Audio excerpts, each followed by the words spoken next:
Good afternoon, everybody. What is going on? Thank you for being here. We are having some technical difficulties, so we are going to need your help. First, put a 1 in the chat if you can hear me. Somebody, anybody, put a 1 in the chat if you can hear me.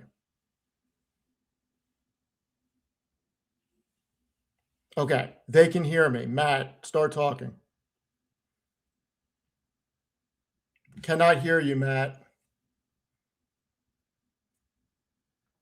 All right, so when Matt talks, can you guys hear Matt?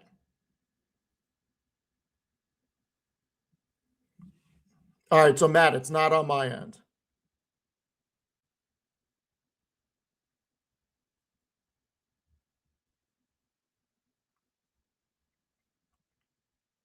All right, everyone. While Matt tries fixing whatever is going on his end, thank you for being here. Yes, it looks like he's frozen too for me also. Thank you for being here, everybody. Really appreciate it. Before we get into it, I got some thoughts about a few things. Do me a favor. Read the disclaimer. We are not financial advisors. We have no idea what your situation is. Sometimes I don't even know what my own situation is. So do your own due diligence. Please take everything you hear with a grain of salt. And please do your own due diligence. Thank you very much. So Matt will be back in a few moments. He is figuring it out on his end. We got an exciting weekend coming up. We got the NCAA coming up. Selection Sunday tomorrow. Very excited about that.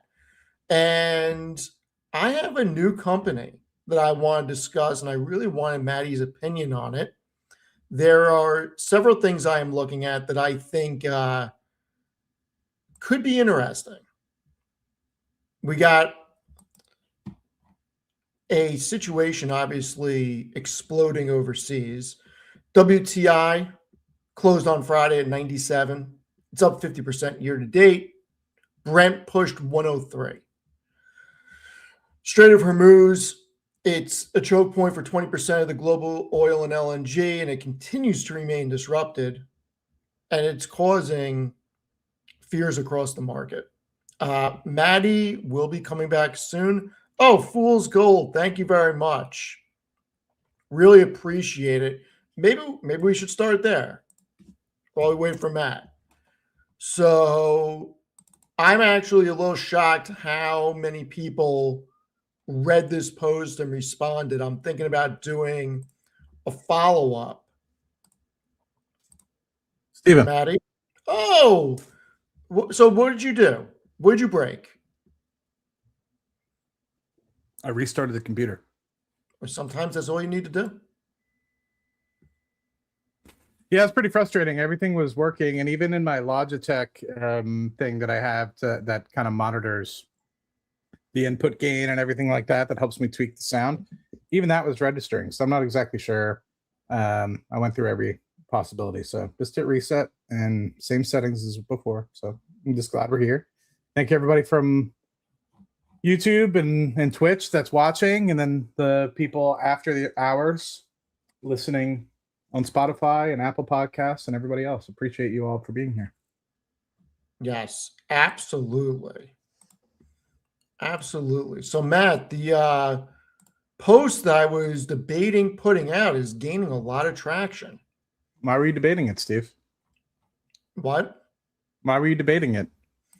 I don't know. I get weird about that stuff, but right now, this post now has 250,000 views. Understandable. And did you get PBD to respond? So Tommy Lauren, she retweeted it. Who? Tommy Lauren. Who's that? She's like a female conservative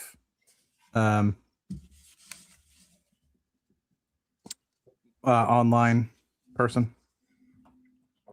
Never heard of her. All good. So I'm thinking about coming up with a follow-up to this and going more in depth about all the people that have left and all the corporations that have left California and New York, and going more into this. There's some comments that really rubbed me the wrong way on this, and one of them was potentially more than one. Some people think an estate tax means a tax on people who make more than $750,000 a year. Like, I want to bang my head into a wall. Not necessarily. I want to bang my head. The thing that I don't understand is why do they think that like a city can implement this? This is complete bullshit. No, I can understand if a state wants to implement that's not what this is. That's not what this is. What are you talking about? This is a statewide. This is not city. This is statewide. Oh, okay. He's proposing for the state budget to include this. This is not a city thing. That's why there's checks and balances. Fuck that guy. No offense. I think that if this needs to be taken up, it shouldn't be, publicly disclaimed by the New York City mayor. If it needs to be done, it should be done at the state legislature. I don't know who he thinks he is, but 2 months in, this is what they voted for, I guess. And now I'm glad you're speaking up, because there's the same thing with the California wealth tax as well. Well, now I'm 100%. This is not like I am going to get more involved in this type of stuff, and I'm going to do it in a political matter. And Fool's Gold. Look at that. Thank you very much, Fool's Gold. You're the man, Fool's Gold. Enjoy yourself in wherever you are these days, we'll say. So somebody just put on here. You know what, Fool's Gold? Well, first and foremost, I want to address that person that said that we're off this week. Steve's been live probably just as much, if not more, than he's been live any other week. So calm yourself. 2, Steve and I were live rather recently, and I showed up live on Steve's members chat last night. No, I didn't. I was on Tevis's baby last night. I was on Tevis's and Roy's chat for about an hour and a half. And then thirdly, you know what Fool's Gold motto is, Steve? No. I love the motto. I think you're going to like it as well. So Fool's Gold, for anybody, met him in person a couple times. Really appreciate when we do get the opportunity to meet up, and I want to meet up with him on some of his other travels. Just for personal privacy reasons, I'm not going to tell anybody where he's at right now, but he's living the dream, what I will say. Congratulations. But he always says he always tells us to the waiters and waitresses every time we have the opportunity to go out to dinner. He says OTVB, Steve. Can you guess what OTVB is? Only the very best. Love it. OTVB. I love that. Love it. So now I get people putting on my post, there's no capital gains tax on unrealized gains. I swear to God, people are so fucking stupid, and I am not going to hold back with vulgar statements at the moment. And I'm assuming it's a he because the name is Samuel Blue. And what they quoted from my post was, the money in someone's estate didn't just appear from thin air. They earned it, they paid income tax, they invested it, and paid capital gains. They bought property with it and paid property taxes every single year. And then they had the nerve to comment there is no capital gains on unrealized gains. These people that don't understand, and I chopped it down from 4,000 words to about 1,000, and I simplified what I wrote so I didn't have to put up with this. And I knew I would put up with some stupid comments, but you pay taxes on your income. You pay annualized taxes on your property. If you invest capital at some point, I don't know a single person that has never sold a stock or never moved money around. Any type of sale, you pay capital gains tax on. It's just, people are so fucking dumb. And when you retire, those are tax deferred accounts, 401ks. You pay taxes on the way out. Yep. That's the whole thing about an estate tax. It is when you die. Most people are not dying at 40 or 50. They're passing away in their late 60s, 70s, 80s. And yes, the government has gotten a lot of tax revenue from them. This is such an annoying topic for me. And it's worrisome because where does it stop? Does this become the narrative of one political party? And does this become a national talking point where this is done on the federal level rather than the state level? And even if you don't live in New York, you should be scared and really pay attention to what's going on, because this has the potential to become a talking point. Estate taxes moving from 7.1 million down to 750,000 is not a tax on the rich. It is a tax on the middle class, and it is not okay. I'm not fighting for the billionaire class, okay? A 7.1 million exemption still captures the billionaire class. But you start going under a million, you go in reality, you go under 2 million, you're going into the middle class.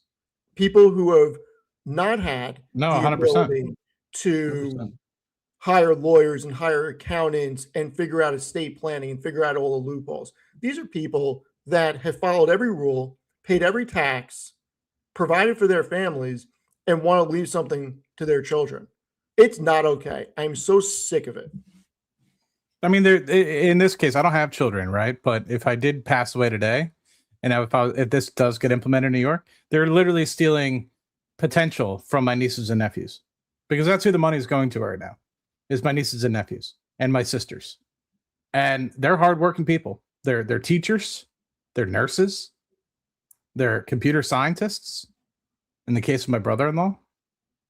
So, I'm fortunate enough where my mother, I had the conversation with her, Mom, if I pass, do you want any money? If I were, get hit by a bus or something like that. She's good. She's living the dream. She's retired. Thankfully enough, she has that one rental property that pays a good amount of her monthly expenses. But in the case where I would get hit, they're literally stealing, Steve. You want to know who they're stealing money from in this case?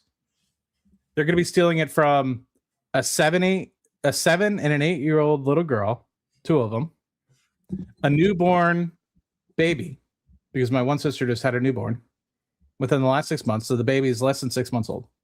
They're stealing money from a 14-year-old kid who's just about to go to trade school or college. He hasn't decided yet. And they're stealing money from an 11-year-old boy who is just about to enter high school, has a whole life to figure out.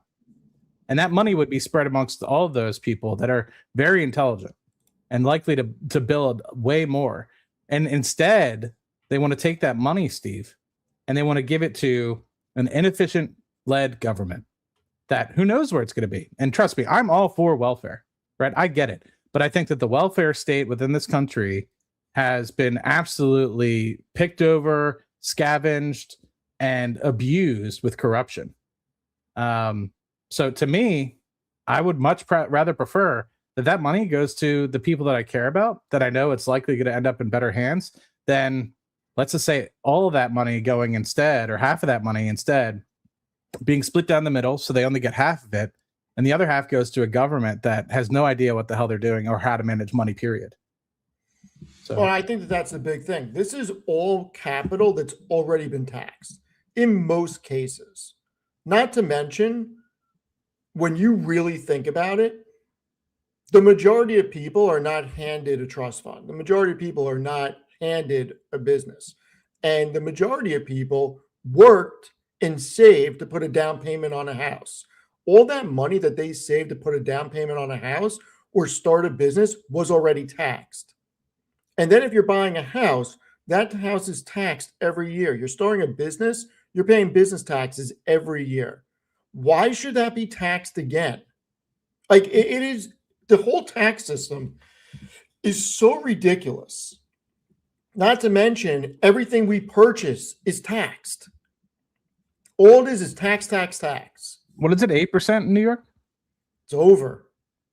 And then you have so that's a sales tax. Then you have a state income tax. Luckily, State I income don't. tax, city income tax.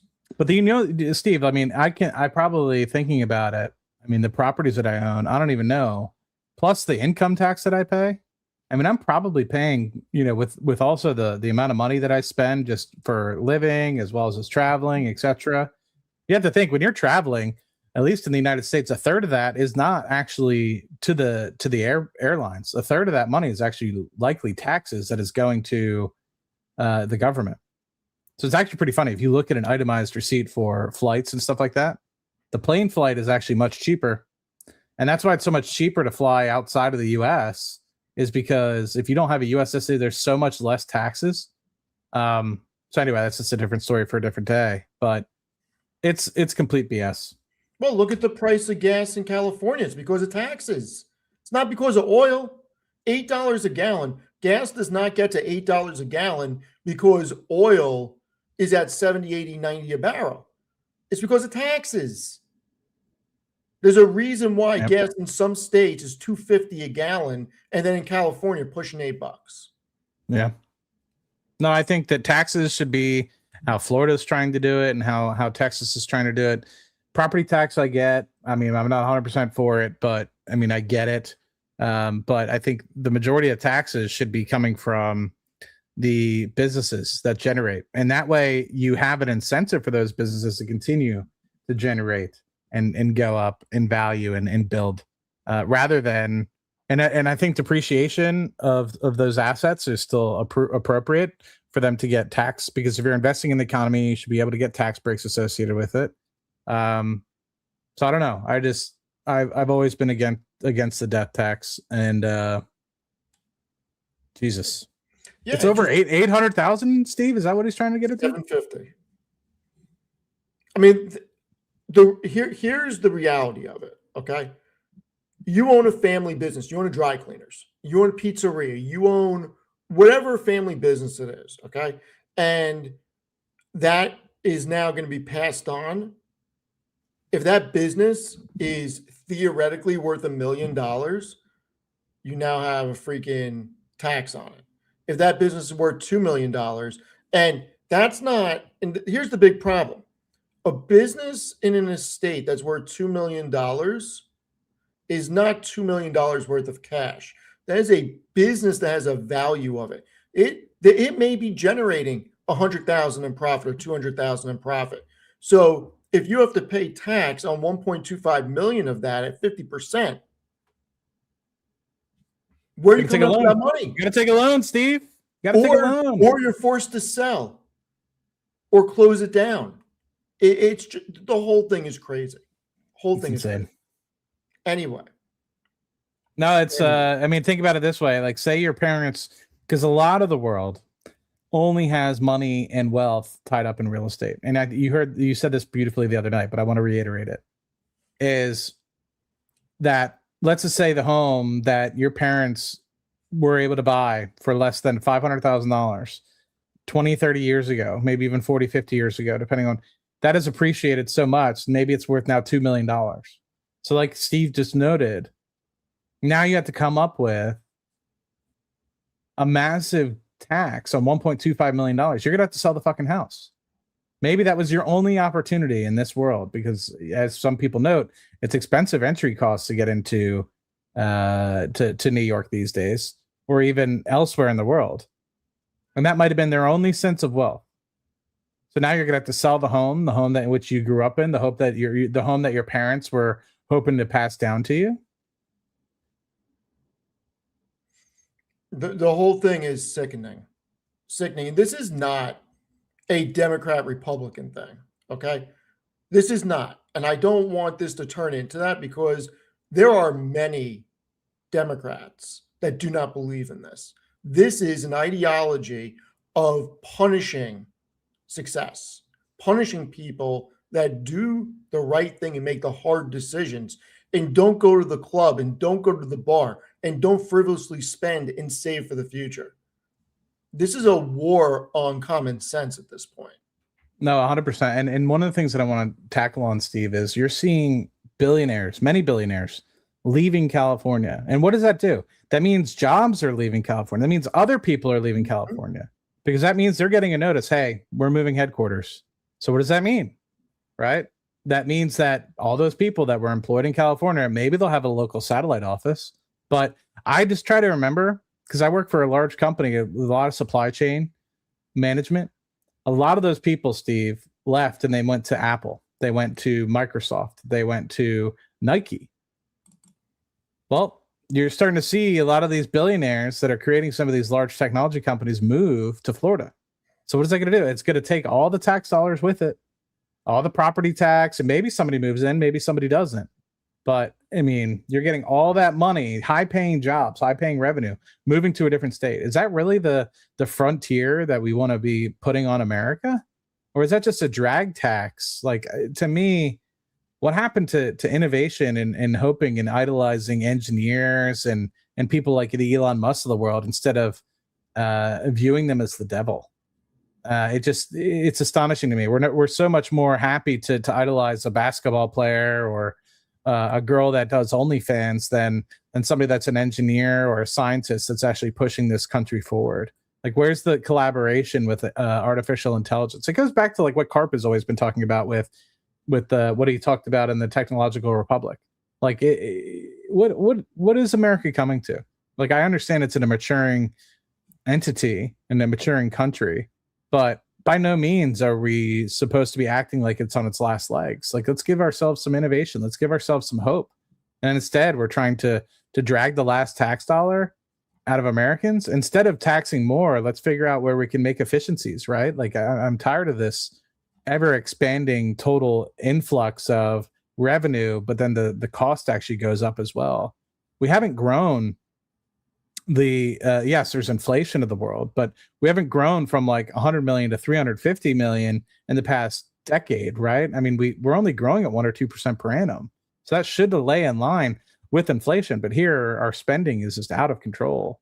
And instead of being more efficient with it and seeing where the leaks are in the system, they're more hyped up about figuring out other ways that they can tax people. And you think it's going to stop at 750,000? And soon enough, it's going to be taxing anything, like the wealth tax, even that they're still proposing in Washington. Like, are you kidding me? Look at Howard Schultz. Yep. What do you think happens when Howard Schultz leaves? What do you think happens to that state? It's Bezos the beginning. left, Schultz left. What do you think happens? That's the beginning. I mean, do you not want great companies and great founders in your state? I'll tell you what happens. When people like this leave, they don't spend in your local economy. And I got news for everybody. They have the money where they don't need to sell their assets in that state. They can leave them dormant and laugh and pay the state taxes on the property. They're leaving. They're not paying the crazy income tax. They're not paying the tax on the investments. And the worst part is they're not spending in the local economy that creates jobs. They're not members of country clubs. They're not going out to dinner. They're not going shopping. They're not going and getting breakfast. They're not going and getting coffee. None of it. They're in Florida. They're in Texas. They're in Tennessee. And at some point, these states have to realize you're in a war. You're in a true scenario where you are competing against low-tax states for talent and for businesses. Without businesses, your economy cannot thrive. It's crazy. Insane, Steve. Insane. It's crazy. Anyway, we're going to move on from that. I will put a much longer post out at some point, either tonight or tomorrow. I'm not sure when, but it's coming. I'm going to go more in depth about it. I'm super annoyed at this. Anyway, some interesting things going on, and I'm going to pitch you something, Matt. And I have not flushed this idea completely out. And I'm going against a lot of things I've said. You always do, Steve. I never do. Anyway, I've been very critical on companies that are pre-revenue. I've been very critical on certain companies, okay? There is one. Don't say it. That I am about to consider. I'm not doing it yet. Don't say it, Steve.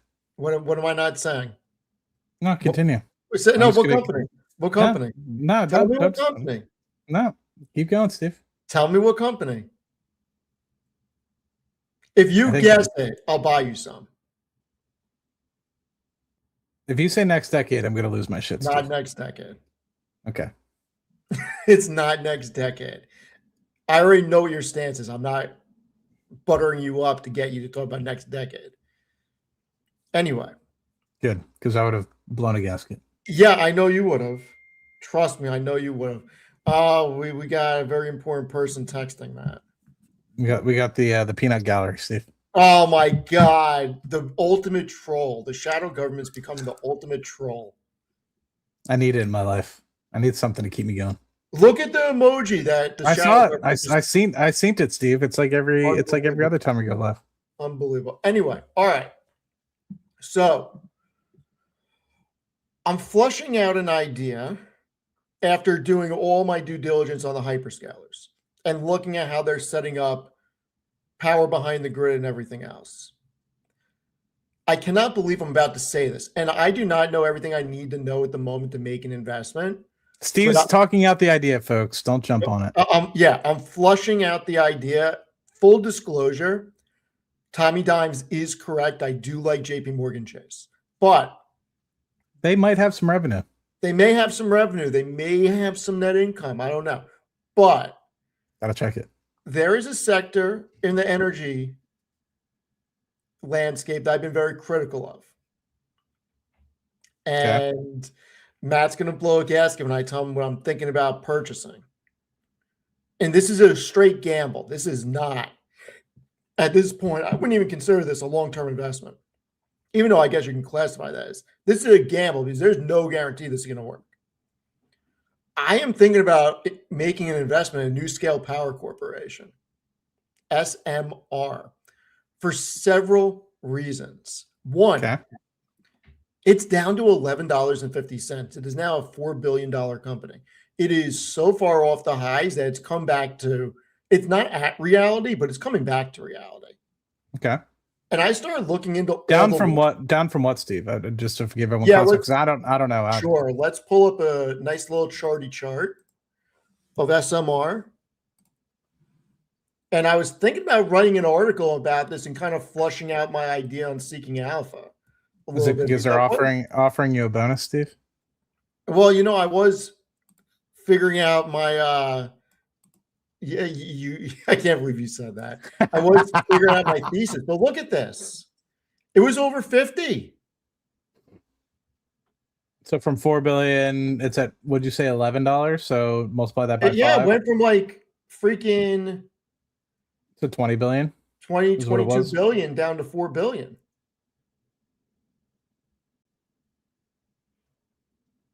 Okay. Next. All right, we go a little further out. I mean, it's starting. Look, this is a pre-revenue company. Okay. Yeah. This company does not make money, but didn't they just get an something from the government? They did. So they outlined 6 gigawatt U.S. nuclear deployment. So I have a bunch of notes that I'll go through. So you said 3 things. This is the first thing. Yeah, it's the only small modular reactor SMR company in the world to have received full design certification from the U.S. Nuclear Regulatory Commission. So to me, that's big. So Aqua and these other companies do not have that. This is I didn't even know that anybody had it, Steve. So that's news to me. Right. So they are the only one in the world to have already received the full design certification. So they're developing SMR technology capable of generating 77 megawatts of electricity per module, scalable up to 924 in a 12 module configuration. So like I said, they're the first and only. I think that they have real first mover advantage in that. And the ENTRA1 partnership and go-to-market model is very interesting because rather than building, financing, and operating power plant itself, NuScale is partnering with ENTRA1 Energy as its exclusive global strategic partner. So Entra One's going to handle commercialization, deployment, financing, and ownership of the energy plants, while NuScale earns revenue through technology licensing, engineering, and design services. Makes this a little different than an Oklo, in my opinion. When is this actually gonna? So let me just for gambling perspective, right? Because it's an educated bet, right? That's exactly what this is, an educated bet. When would this potentially come into service?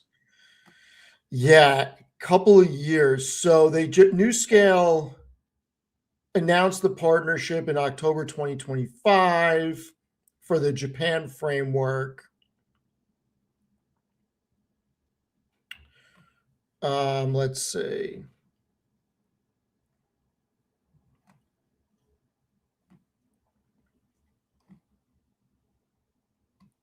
I'm trying to give people the idea, right? Like, I don't want people to be like, "Oh, Steve thinks it's going to go up $1 billion Yeah, no, in a year."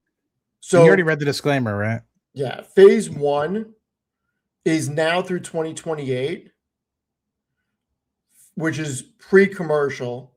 Phase 2 is the first module delivery. That's 2029 to 2031. And then 2031 plus is their scaled deployment. So this is not going to make money anytime soon. Let's be very clear about that. The analysts are projecting that revenue could reach 134 million for 2026. Like, this is not making money anytime soon. Because of engineering services. Correct. And research. So this is something that you got to be willing to hold for the next several years and hope that nuclear stays on the forefront of energy talks. Like, that could change in 2 years. It could. But at $11, at a $4 billion market cap, may not be a horrible bet to make. I mean, when I look at Oklo's pre-licensing. Carrera's Power is in their early stages for the application.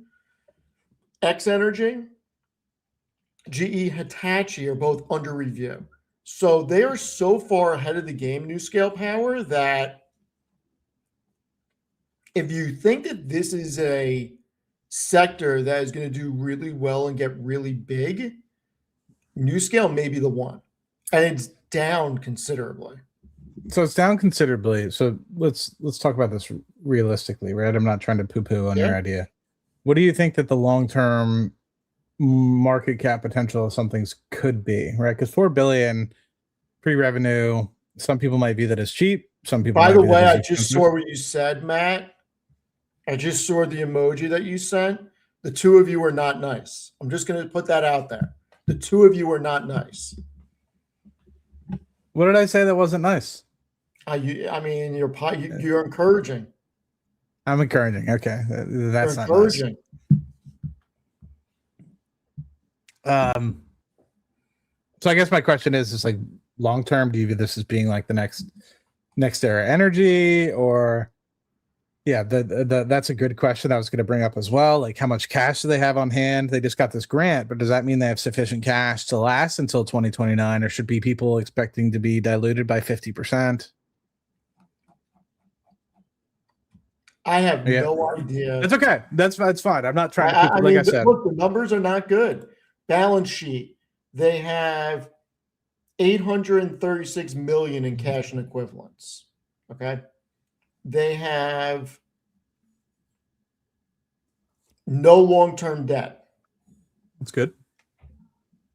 Which is good. Their total assets, 1.4 billion. Wait, hold on. Wait a minute. Why is there... their debt is in supplemental items, but they do have no long-term debt. Their debt is net debt. Their total debt is zero. So they're not strapped. One of the problems is they're losing... Their operating income was a negative 182 million. So they have about, right now, on a net income basis, I mean, they got screwed somewhere because operating income was negative 182, net income negative 355. So there's some type of something in the tax structure that's going against them that they had to pay. They have a couple of years of cash on hand right now. See, I would just try to understand, for me, investing in something like this, like how do they expect to get the funding to go forward? Who are they going to potentially partner with? I mean, it might be early days, and that's fine if that's the truth. And but if they have that out, I'd be interested in at least thinking about it, because it's like, well, then you can start to understand how much they may need to dilute, and how much did they dilute potentially when they were at $50 a share. Maybe they didn't, or maybe they did, and that's why they have the 850 in cash on hand. And I think that's why they're partnering with Entra One. So in October 2025, NuScale announced support for Entra One's participation in the U.S.-Japan framework agreement, potentially worth $25 billion in investment capital. The deal is positioned to support the deployment of American nuclear and natural gas technologies, with NuScale's SMRs being a central component. So it looks like they're really tagging along with Entra One. Like I said, I haven't flushed this whole thing out, but it is something that I think is interesting if we do think SMRs are going to be the future in energy. It's a flyer. Yeah. So it always goes back like to, what's that? What's the nuclear ETF from Global X? Oh, I don't remember.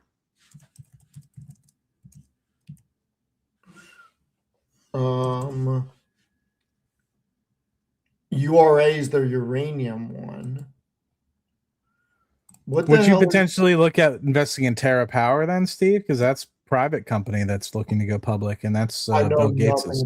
I know nothing about them. Never even heard of them.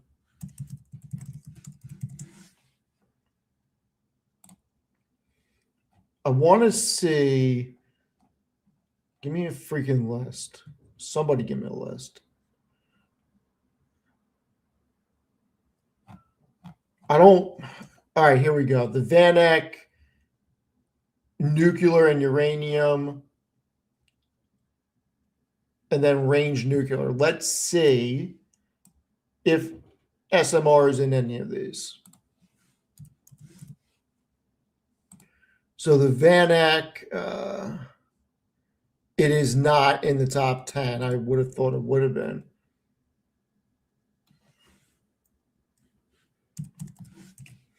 Matt, are you interested in nuclear at all or not? I mean, that's like small modular reactors or just nuclear in general? Any segment of it. I would love to see more nuclear.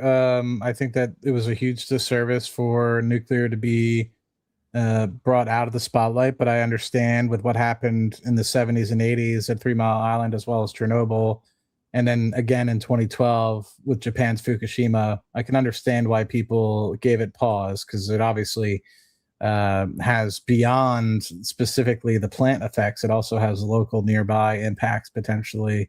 We've seen what's happened with Chernobyl, etc. So I get it, but at the same time, I think that the vast pros of it outweigh the negatives, and I think we've come an extremely long way since those times to be able to make nuclear even more efficient than ever before, and also more safe than ever before. Hence why we're even exploring SMRs. I think that the SMR piece is a difficult problem to get.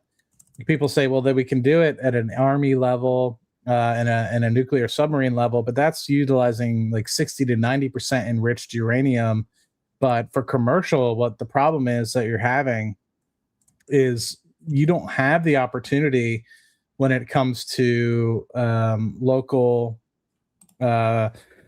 commercial, like something like an SMR, without government approval, to be able to utilize that 60 to 90%. So you're using something that might be 2 to 3% enriched uranium, and that's for public safety, for defense reasons. Obviously, you don't want random commercial folks having access to highly radioactive material, because then that can lead on to follow-on impacts. So there needs to be, I think, a little middle ground. I think if we were able to get something that isn't necessarily just 2 to 3% enriched, and we can have a fuel stock that is maybe closer to 15 that allows you to literally quadruple or quintuple the amount of commercial grade uranium that is able to be used for nuclear reactors, but yet not nearly intense enough where you'd be fearful of having people utilizing this enriched uranium for, say, nuclear bombs or something like that can have detrimental impacts. Then I think that that would be a good middle ground that I don't know if that's really been explored as of yet. Maybe it is. I'm just so unfamiliar with the topic. But I personally think it's been a huge. I grew up near a nuclear, so it was always really cool for me to see the cooling towers off in the distance in southeastern Pennsylvania, and then where my mom lives now in central Pennsylvania. She lives near one of the nuclear plants in Pennsylvania as well. So to me, I'm. You talking to me to check my WhatsApp, Steve? Not you. Oh. So I don't know. For me, I think we did a huge disservice in Europe, especially. It's one of the actually admirable things that I respect about the French is that they are huge into nuclear power. And I think that they have done themselves a great deal of not necessarily being impacted as much with all these energy swings because of their energy independence with respect to nuclear. So yeah, that's my thoughts on it. I don't know everything. I'm no expert by any means on nuclear, but there we go. This guy still lives. This guy has the time somehow after traveling around with Palantir, getting Palantir to put bricks up for him to come and hang out with us. My first time on the show. First time. What's up, Amit? What's to do? I had to invite myself today on the show. Congratulations you're in a different room? Look at you. I'm in my living room right now. Yeah. Showing off the view. Well, you can't see too much of it, which is good because it is. AI is scary. But yeah, it's scary.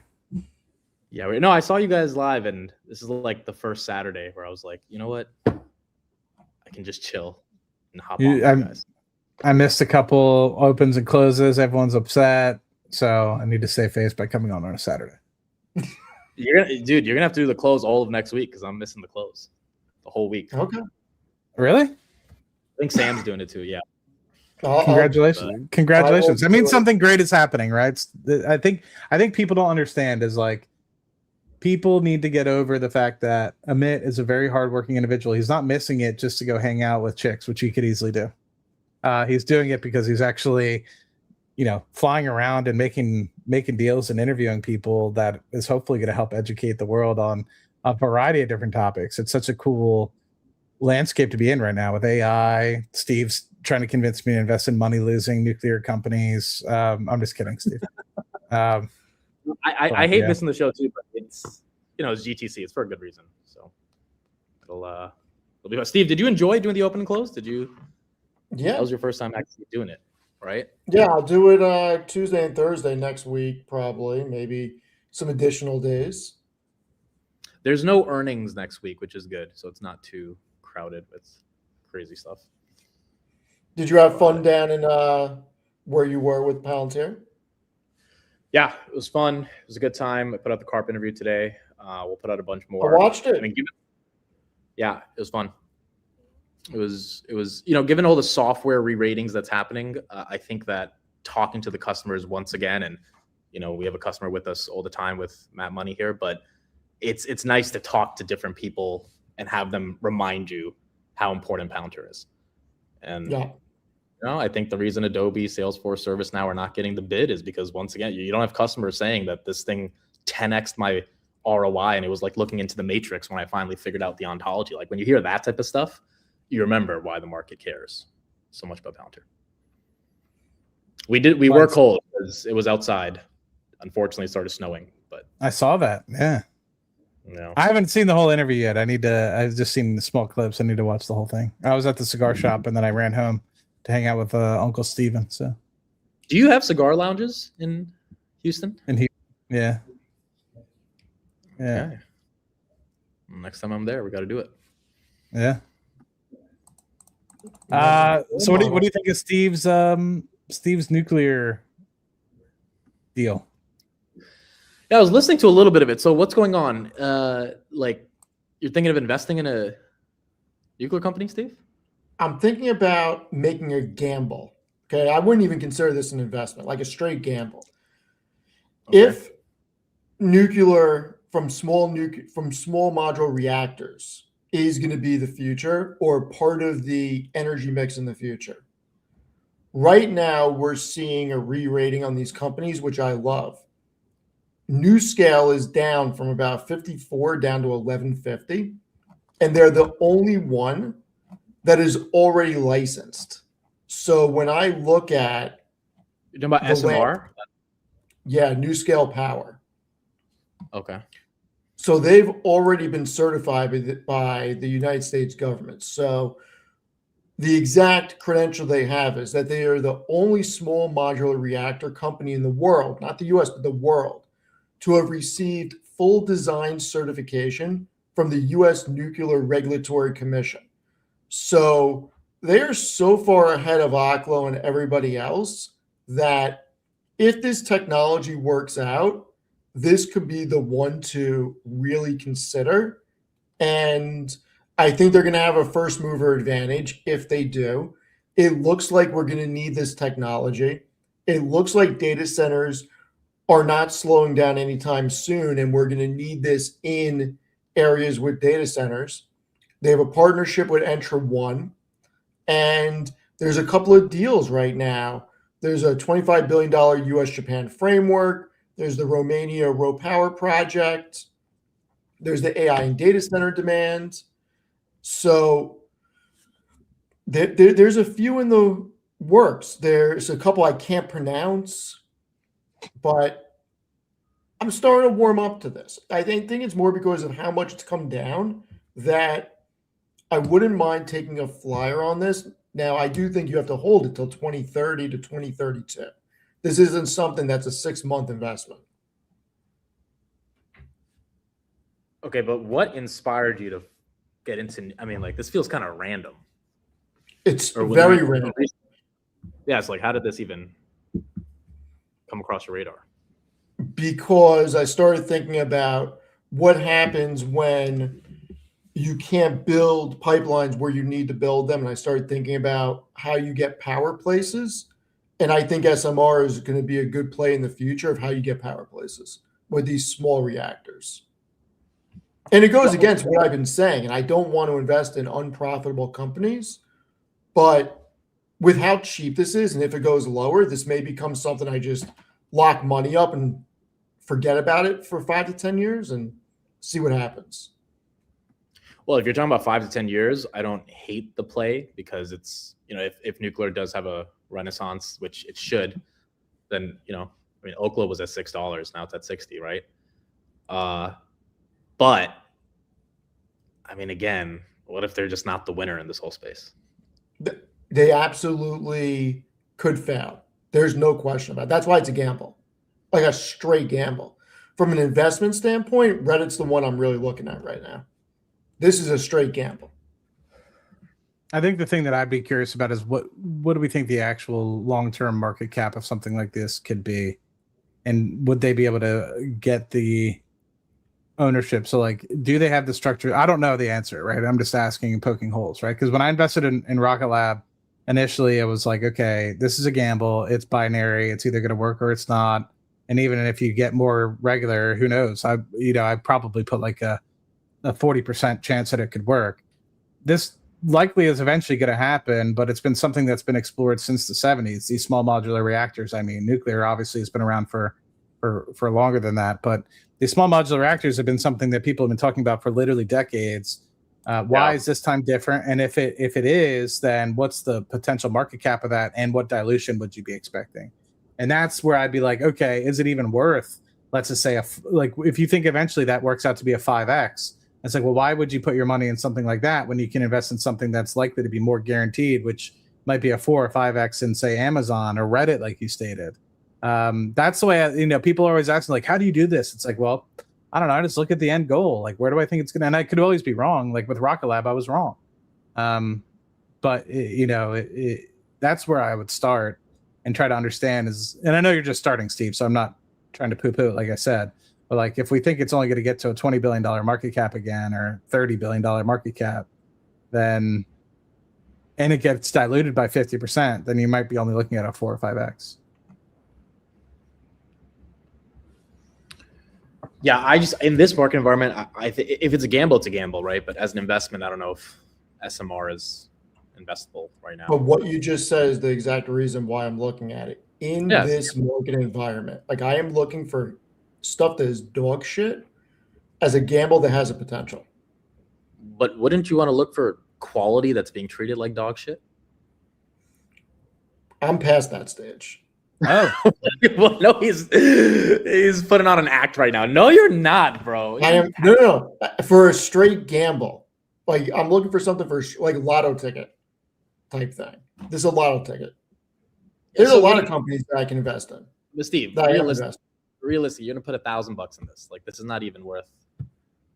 Like, as I'm saying, why are you even like? Are you thinking of putting real money? No, you're not. You're not gonna gamble $20,000. So, I mean, maybe look, 1,000 shares of this is $11,500. Lock it up, see what happens. Yeah, maybe. keep me apprised, Steve. But I feel like at a $4 billion market cap, you're not talking about something that's a couple $100 million. You're talking about something that's already $4 billion. What's the revenue? This can keep going lower, though. That's the thing. Like I'm actually waiting to see if this The goes revenue to 5%. decreased in 2025 from 37 to 31 million. Yes. Yeah, no. Steve, I have another pre-revenue company that you should actually look at. Is it MacCorp? That and Next Decade.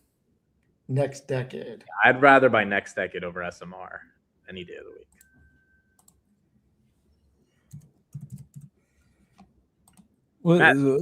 Yeah, what's going on? VG is fucking. It's working. Yeah, luckily I averaged down because the IPO price was not it, but it's looking pretty good. I still think that if people are looking at it, I guess if you're bringing it forward, I think I'm still cautiously optimistic that it's very undervalued comparatively to say Cheniere, but it's going to take time because I think people are scared of the debt, and I get that, but in a couple of years' time, once again, I think it's going to be able to be fully realizing its EBITDA that it's trading at. So if anybody's looking at it from like, is it going to go up? Is it going to go down from here? Should I buy now? That's really up to your time horizons and risk tolerance. I could easily see a place where it goes down from the $13, $14 it is now back to say $9, $10, $11 or even lower, depending on what happens with LNG prices. But someone says VG will get cut in half when the war ends. I don't think so. I could see it getting back to like $10 maybe, but I don't think it's going back to $6. I think we're past that. The lawsuit itself got it past that stage. Yeah, one of the bigger lawsuits is over now. So, yeah. Look, it's up 92% this year. It's worked. No matter what the reason is for why it worked, which is what matters. Mamba mentality. What is going on? Are you selling Amit? Because you have some. No, I just kept it. It's like 1,000 shares, 1,500 shares, nothing serious. But I know you and Chris have loaded up heavily, and Derek, I was talking about him the other day. I don't think he sold either. I think he has like multiple 100,000 shares. So. It's out of control. Triple V bought 1 million shares. Did he really? Yeah, because Derek kept bugging him about it. He's like, all right, whatever, I'll buy it.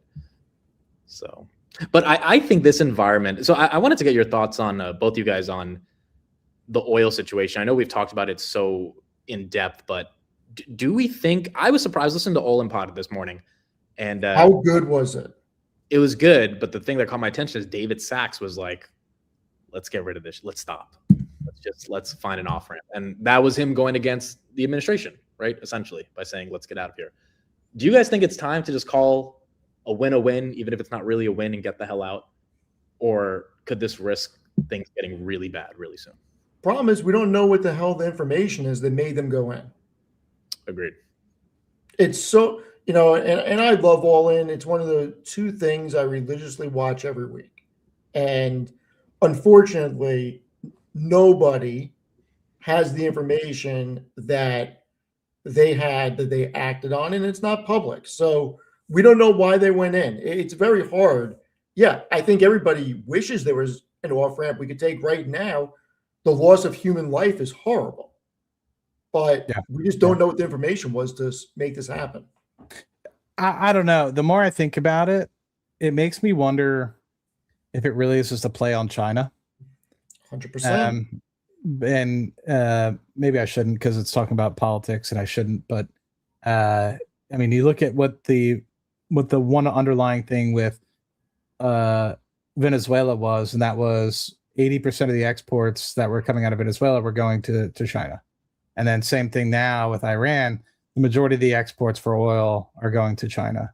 And so what does that end up having to do is they're going to have to come up with, if those end up being no longer able to be fulfilled, China's going to have to go to other places. And who's the number one oil producer in the world?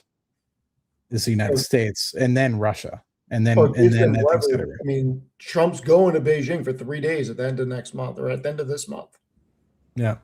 The problem is it still screws over the entire global oil supply, even if we start selling more oil to China. For the short term. Yes, for the short term, unless it turns into more long-term issues. But I disagree. I don't think this was a play on China.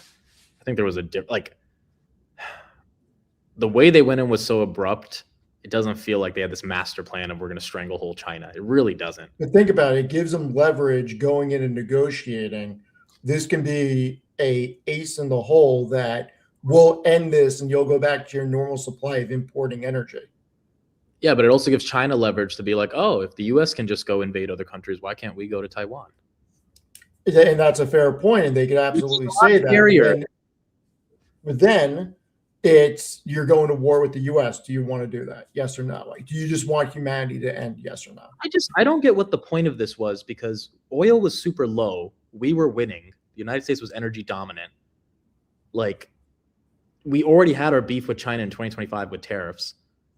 We had to go through all of this to get China to buy a little bit more American oil. Like, it doesn't make sense, guys. It's not necessarily about buying American oil. I think it's just disrupting their supply chain and power in general. Remember, we get all of our shit from China. If we disrupt all the supply chain, that's not good for us. In what world is that good for us? They posted for the first time in several years mid-single digit GDP growth. Like, this is going to impact them. So this could be a bargaining chip. This could also be that impacts them. That impacts us too. Like, that's not crazy what I'm saying, right? It does impact us, but not as much how as is that good for us? No. It doesn't impact us as much as it impacts them. No, but if it impacts them, it is going to inevitably hurt us. If we are getting our semiconductor raw materials in the supply chain from China, which is the biggest output right now of GDP for the United States, all this CapEx, if there's a hiccup there, that's not good for anybody. Didn't say it was good for everybody, but it puts more stress on them short term, which brings them to the table on other things. The other side is we don't know if Iran got close to a nuke or if they had a nuke. We have no idea. We don't have the information. That I feel like is a more legit reason. Like, it's hard to believe that they went to these lengths over something that wasn't nuclear capability. Yeah, look, if there's intel, I buy that argument way more than the China argument that, like, Iran getting a nuke was very likely, and maybe there's intel we just don't know as private citizens that Trump knew about. But the China thing, it just feels so off to me because we are still so intertwined with their economy. Screwing them over is not necessarily going to make things better for us anytime soon. Even if in like 10 years from now, it gives us more negotiating power. Also, I think we have to remember I don't think David Sachs recommended this to Trump, and he's the business guy. The people that recommended we do this, I don't think were business-oriented people. I think David Sachs would have said for 40 years. If you go back to the early 80s, he has been discussing Iran since then. So this has always been a topic at the top of his mind. I agree. I still think it was very random that he just decides to go through. Like, I think if he consulted with Sachs the day before, tell me Sachs is not going to say, let's not do that. Oh, he's probably saying that. So that's my point. I I don't think this was the way you guys are saying there's a business angle to strategic alliances and game theory. I'm like, no, I think You don't think Chamath is right or has any sense of that, though? I mean, Chamath laid it out pretty well on All In this week. The All-In guys, look, I love Brad, I love Chamath, but they are also heavily loyal to the Trump administration. Brad's initiative is literally called Trump Accounts. Chamath wants to keep a good relationship. Their analysis of the situation was, I think it'll be short-lived. David Sachs is actually the one who said we need to leave now, which to me was more telling, because Sachs is way more in deep than Brad and Chamath, and he actually was more vocal about leaving. So I don't think any of them said anything unique or interesting. They all just said, yeah, we should end now. None of them were interested in regime change. None of them were interested about nuclear weapons. All of them basically sounded like they wanted to say, I wish we didn't do this, but now that we did, we got to get out of here. Which to me just feels like all the business people I care about are trying to get this to end ASAP because they know the ramifications of this. Well, and think about this. We also don't know what Mossad knew. And Netanyahu could have very easily said, this is what's going on. We're going in. You're coming. Mm-hmm. And that's all it could have been. That's all it could have been. That's true. That's also. I'm curious. I mean, I don't necessarily know. I think what they anticipated was, or maybe saw, was the recent uprisings in the streets with the Iranian people. And I've met many Persians, and my company's background is very much from Persia. The majority of it actually started in Persia, and then it's grown into what it is today. And so we have a history of hiring a lot of Iranians, Persian people, and they don't agree at all with their government. Just like I don't agree with my government all the time either. But I think that their anticipation was, we kill a couple of their supreme leaders, we kill the main supreme leader, maybe a couple of follow-on supreme leaders, and this thing will be toppled over. And I anticipate maybe they thought that the people themselves would take it upon, I don't know, maybe they thought the Iranian people themselves would be able to take on an initiative to overthrow the government and install a democracy, kind of like what's going on in the US. But it never is that simple. And now they're continuing to bring up more and more supreme leaders, as if they have like a basketball team and a farm league, that they just keep having supreme leaders being able to be brought to surface. So it's interesting. So let's move on from Iran and the US and the global stuff that's going on. Amit, you're gonna have some fun this week, aren't you? GTC. I'm gonna buy back my covered calls on Nvidia Monday morning. I'm gonna wait till Monday afternoon. Jensen pumps us up to 190. Then I'm gonna sell calls again on Tuesday. Literally, that's my strategy this week. Okay. So what are you doing out in California? Or you want to keep it a surprise? No, it's just GTC. I'll just be there the whole week. That's it. I mean, there's Is Tannor going? Tannor will not be there. I think Jose will be there. Evan will be there. A bunch of other people, but Tannor will not. Tannor did get invited, but I just don't think he felt like going. Understandable. You know why? I know why he's not going. Do you want to know why? Sleep score. You know what? You're right. Now, does this look like a person? Hold on. Does this look like a person that can afford to go to GTC for a week, sir? Does it? Captain Sleep Score. Okay. I thought he actually did the show with that, to be honest. There's a star in the bottom right, so it's Gemini. I didn't realize it was AI, but that's AI. But he got a 99 sleep score. Okay, this is not a man that can afford to go on a plane and stay in a hotel for 4 nights. Look, my philosophy is when you're young, you ruin your sleep score for future success. If you guys saw what my sleep score was when I was his age and your age, it would be. Yeah. See, so now, Steve, now you should be getting a 99. But when you were in your 20s, you probably were getting like a 5, which is, I get it because you're grinding. So I charged my Apple Watch and wore it the other night to sleep just to say I had an 84 sleep score. It's pretty good, Steve. Not bad. I mean, it's not good. Pretty good, considering you're not like getting in the sauna at the right time, before you hit the sheets. Tannor is correct though. Sleep is key to being alive. Like you have to nail, like staying alive longer, than the average person. Are you practicing it more, Amit, or no? Are you just no? Okay, I'm awful at it. I have a Fitbit that I still don't even wear. But yeah, I mean, so when do you fly out for this? Sunday? Tomorrow, yeah. Wow. April, there's no traveling though, so April will be. Wait, so no future show tomorrow? No, there will be. Oh, okay. I just fly out. Okay. Okay. So you're out there this week. You're coming back home for a couple of days and going back out for the meetup. Yeah, pretty much. Love it. Pretty much. Why not just stay there? I thought about it, but then I was like, it's not. I don't know. It just didn't make sense to stay there for another 5 days. Good. Like maybe it could have worked, but also I just didn't feel like staying in a hotel for 5 days. I was like, what? Yeah. It's a 6-hour flight. I'll be back. You got that. Yeah, it's worth to be home for the week. You have your studio. You have access to everything. Like even DC. I drove back from there Thursday night instead of Friday morning. I could have done it Friday morning, but I was like, let me just get it over with tonight. And dude, FSD is legit. Tell us about it. So you legitimately used FSD from here to Washington. Yeah. What did you think? It was great. It's hard to buy Tesla stock here because the valuation, but it's the best AI product that's out there. Literally. To sit back and just let it do its thing. It's unbelievable, dude. And was there at any point were you like fearful, worried about it at all, or was it flawless? Flawless. Wow. Okay. Not even a little bit of fear. Not like nothing. And I'm not just saying that to say that genuinely, I didn't have to intervene once. I mean, I wouldn't think that you would say that, that's amazing. Not even once. Not even once. And it was what, like 95% or 100%? No, 100%. The only time we had to stop was to recharge it. Wow.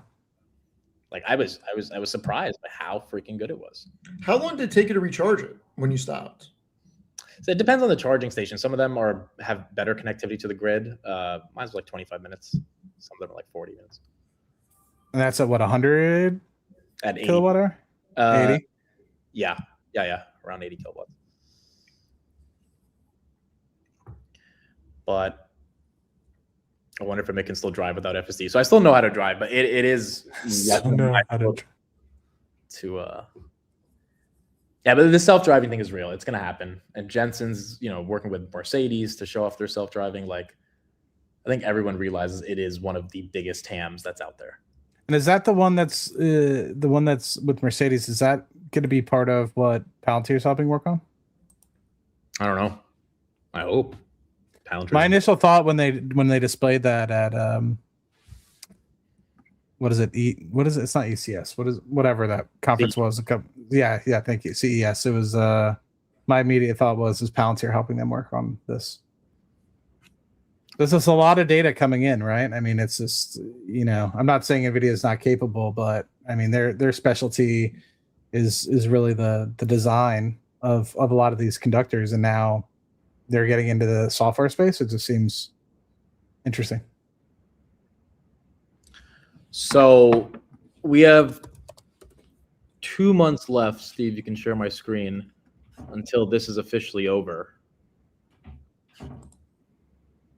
And it looks like Matt will be the winner if things continue. 25% in a year, Matt. Beats the S&P. How's the EOG? Only 9%? That's garbage. Your biggest loser is Dutch Bros. Tanner's biggest is Trade Desk. My biggest is Duolingo. Steve's biggest is Hims. MicroStrategy. And then Chris's biggest loser is Novo.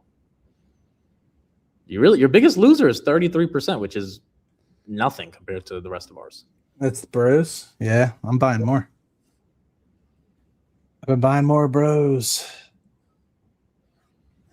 Chelsea's I was surprised by ASTS, to be honest, but good for those people.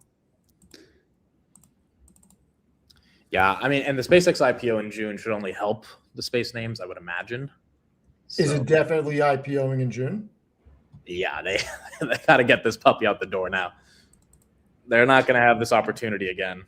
Has their S1 came out yet? No, it should be coming out towards the end of the month, is what I heard.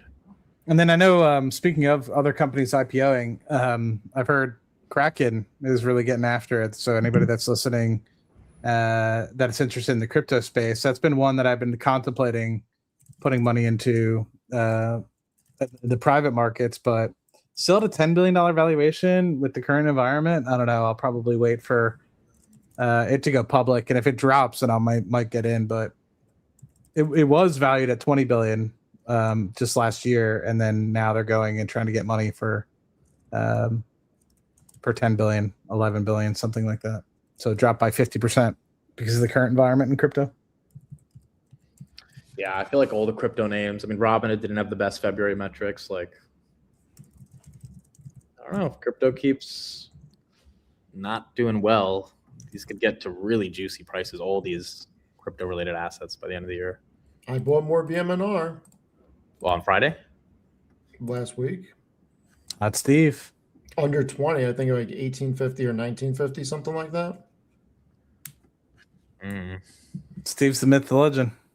I mean, look, it's either going to zero or it's not. So do we get legislation signed? I think we do. If we do, I think it'll be good. If we don't, I made a very bad play. Who knows? Yeah. Do we think, now that we lost 670 on the S&P, do we think we're headed back down to the 650s? We need a... So next week's very important. What the Fed says, let's see how hawkish they sound, and let's see the Fed's on Wednesday. Yeah, I forgot as well. Good reminder. Let's see what alarm bells they sound. Let's see how hawkish they sound. And if oil is still over 90 at that Fed meeting, expect them to start making the, I guess the way that I will phrase it is, expect them to talk about how inflation is going to increase input costs, transportation costs, and cause inflation to go up and remain sticky. And cutting is something that will have to be a decision in the future. And it no longer looks like 2 cuts this year. Get ready for that. I would I'd be surprised if they take that approach, because that's very contradictory to when everything looks to be going in the right direction. They always say, we have to wait for the data. We have to wait for the data. We have to wait for the data. So if they do bring in the war and they bring in current oil prices, that happened all at the end of the month. So very unlikely that it would be able to be included to a large extent for the entirety of the month. So if they bring that forward and it's not present in the data, that's kind of some BS. So no, but what I'm talking about is Powell's speech. Yeah. Not what decision they make. His speech, I think, is going to be hawkish, and he's going to cite a lot of this. More uncertainty, blah, blah, blah, et cetera, et cetera. And don't forget, now you have another wrinkle. Meta is expected to lay off 20% of its staff. This comes after Block laying off 40%. More and more companies are going to lay people off because of AI. So I'm telling you, my opinion, the Fed does not have the wherewithal to play this game about, oil prices we can't cut. You need to cut. Don't worry about what CPI is. You need to cut because layoffs are just going to get worse. Do we think Meta's actually doing 20% cuts? Because if they are, that's not a small. They have 70,000 people, right? They're. I think that they are, because Zuckerberg 3 quarters ago said at some point in the next 12 to 24 months, all of our entry-level to mid-level engineers will be replaced by AI. He's been saying this for 3 quarters. So to think that they're not going to do it if they're in a position to, I mean. 15,000 people, man. And what happens to all these people that got computer science degrees that their whole future was coding? What happens to all these people? These layoffs are not. Oh, did you guys see what New York is doing outside of the tax stuff? Did I tell you guys this? What? Oh my God. Hold on. I should find it on Instagram so I can show it. New York wants to ban AI from giving professional advice in Medicare, law, dentistry, nursing, psychology, social work, engineering, and more. That's like a lot of use cases for AI. Senate Bill S7263, which just cleared committee unanimously, would make companies liable if their AI gives subjective advice in licensed fields like medicine, law, dentistry, et cetera, treating it as unauthorized practice. Yeah, I mean, a lot of that stuff is actually going to hamper businesses that want to use AI. Yup. Also, you can't be regulating what people type into their chatbot. I mean, that's You can up to, regulate what comes out of it, though. well, that should be to the, I feel like the model company should decide. Like if someone tries to say, how do I make a bomb? Then yeah, like you should, stop that. But if you need advice on your taxes, the model can say, hey, look, I'm not a CPA, but here's what I think you could do. Yeah, It's still reasonable. I think it's reasonable. Just like when you ask it stock questions, it says the same. It's like, I'm not a financial advisor, but this is the way it looks. Yeah. Dude. And then you can always ask it. It's like you can ask conservatism, why, etc. And it'll tell you all that. So here's where I found it. And at first I thought it was a joke, and then I looked into it. It's actually a Senate bill. I mean, how crazy is this? New York Senate Bill S7263. They want to do they want to reduce the exemption from estate tax from 7.1 million to 750 grand. Why would we think they're not trying to do this too? Because the way they're looking at this is going to help preserve jobs. That's exactly what they're looking at right now. Well, I don't think that this can't get wide sweeping support. I was just going to say, it could easily. So it's a new world we're entering into with AI. Absolutely a new world. Guys, this isn't Steve needs to stay off of social media. This is an actual Senate bill. This means Steve needs to get out of New York is what it means. But you're never leaving, though. You love New York too much. Steven. This is the irony of all this complaining you're doing. It's like you're not going to leave because you love it. We need to convince the shadow government to leave. Oh, now it's the shadow government. Even if she wanted to leave, you wouldn't want to leave. Bullshit. If she wanted to go to California, you would not want to leave. Listen, we're not going to California. I can tell you. Where do you go? New Jersey? That's not that much better. We're not going to California. I mean, if she wanted to go to California, look, I would probably go, but I just don't think she would want to go to California. But if she wanted to go to Miami, you would be down. I mean, I wouldn't complain about that. Steven, are we moving to Miami? Is Maddie going east? I wouldn't complain about that. There's no income tax and there's going to be no property tax. I mean, Matt, it is time. I told you when you came to my apartment, it's time for you to move to New York, get a high rise in the city, and live your best life. It's fucking time, dude.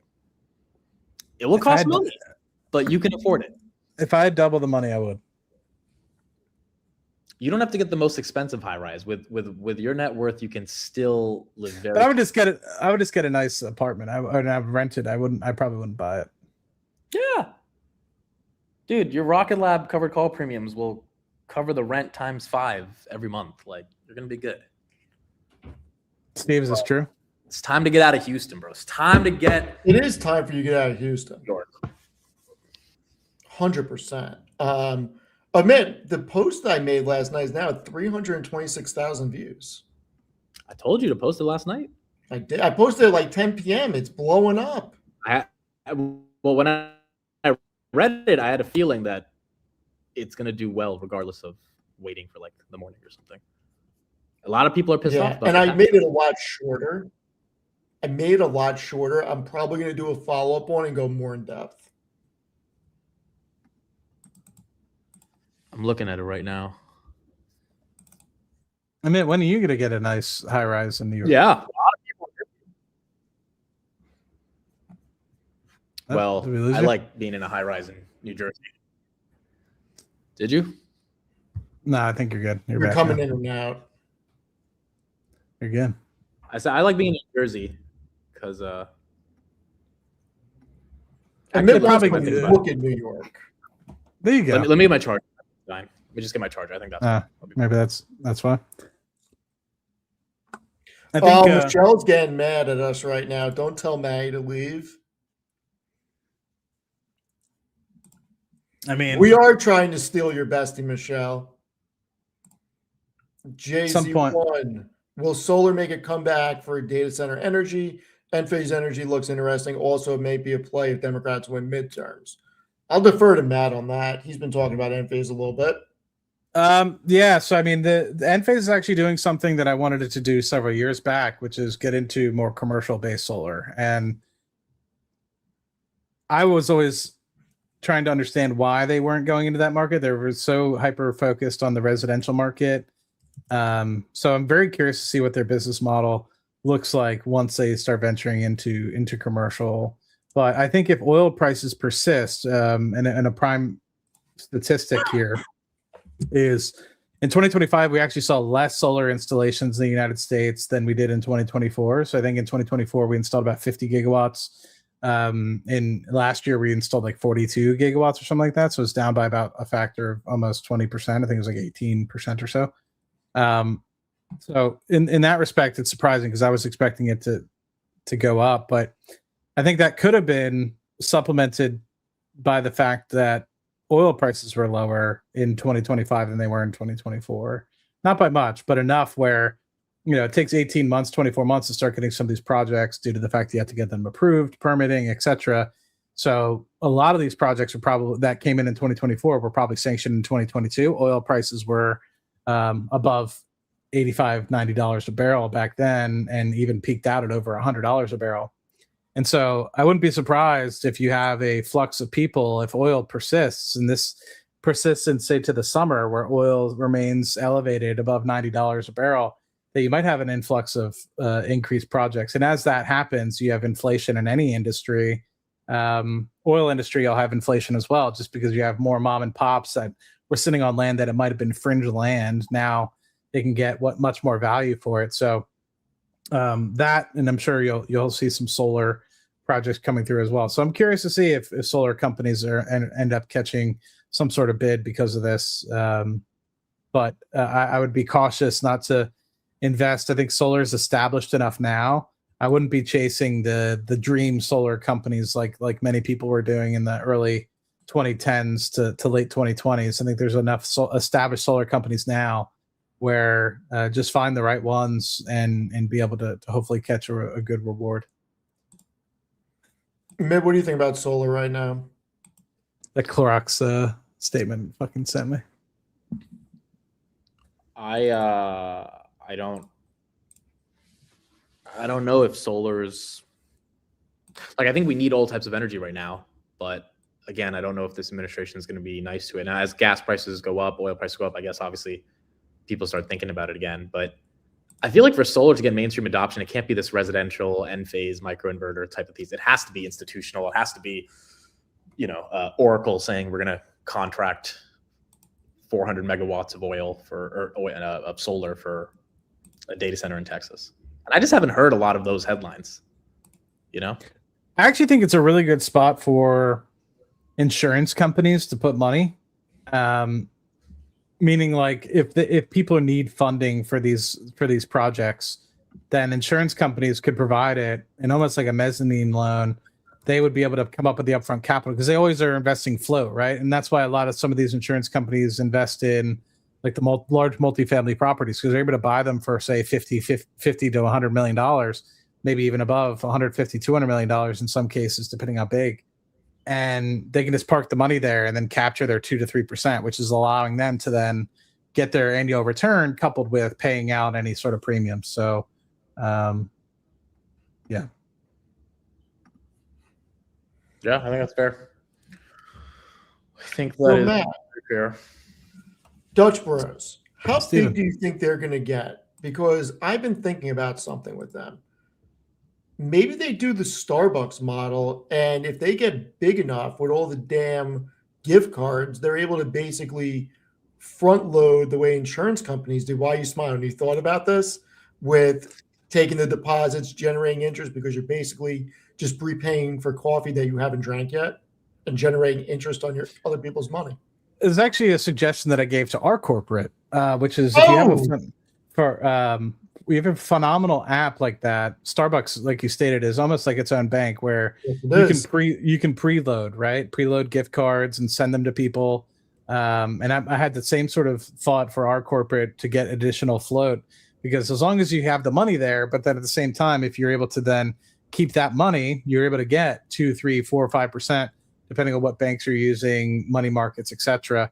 And it's just free money at that point. So there's that piece, Steve. They have a really good mobile app. I think it's like up to 75 or 80% utilization for all customers or something like that. And I haven't seen the statistic. That's actually a good question that I'd probably send to corporate now that I know that the app is there. But I think their food products are starting to see some good mobility there. How big do I think it'll be? I think it'll be a $30 billion company. And the reason being is they get, just like Starbucks, 2 million annualized unit volume. And the majority of the new stores are corporate. Yes, they're still fringe franchise stores, but those are all legacy. They were established before the company went public, and they decided to go public and only do company-owned stores. But you start thinking about it, eventually they're going to get to a place where there are 4,000 or 5,000 stores, and they're likely to enter into Canada. They're likely to enter into Mexico, and many other areas. In fact, they're getting pretty big in Brownsville, which is right across the corner. So eventually they're going to venture into Mexico as well. And they're just in Oregon and Washington, just across the coast or just across the border from Vancouver.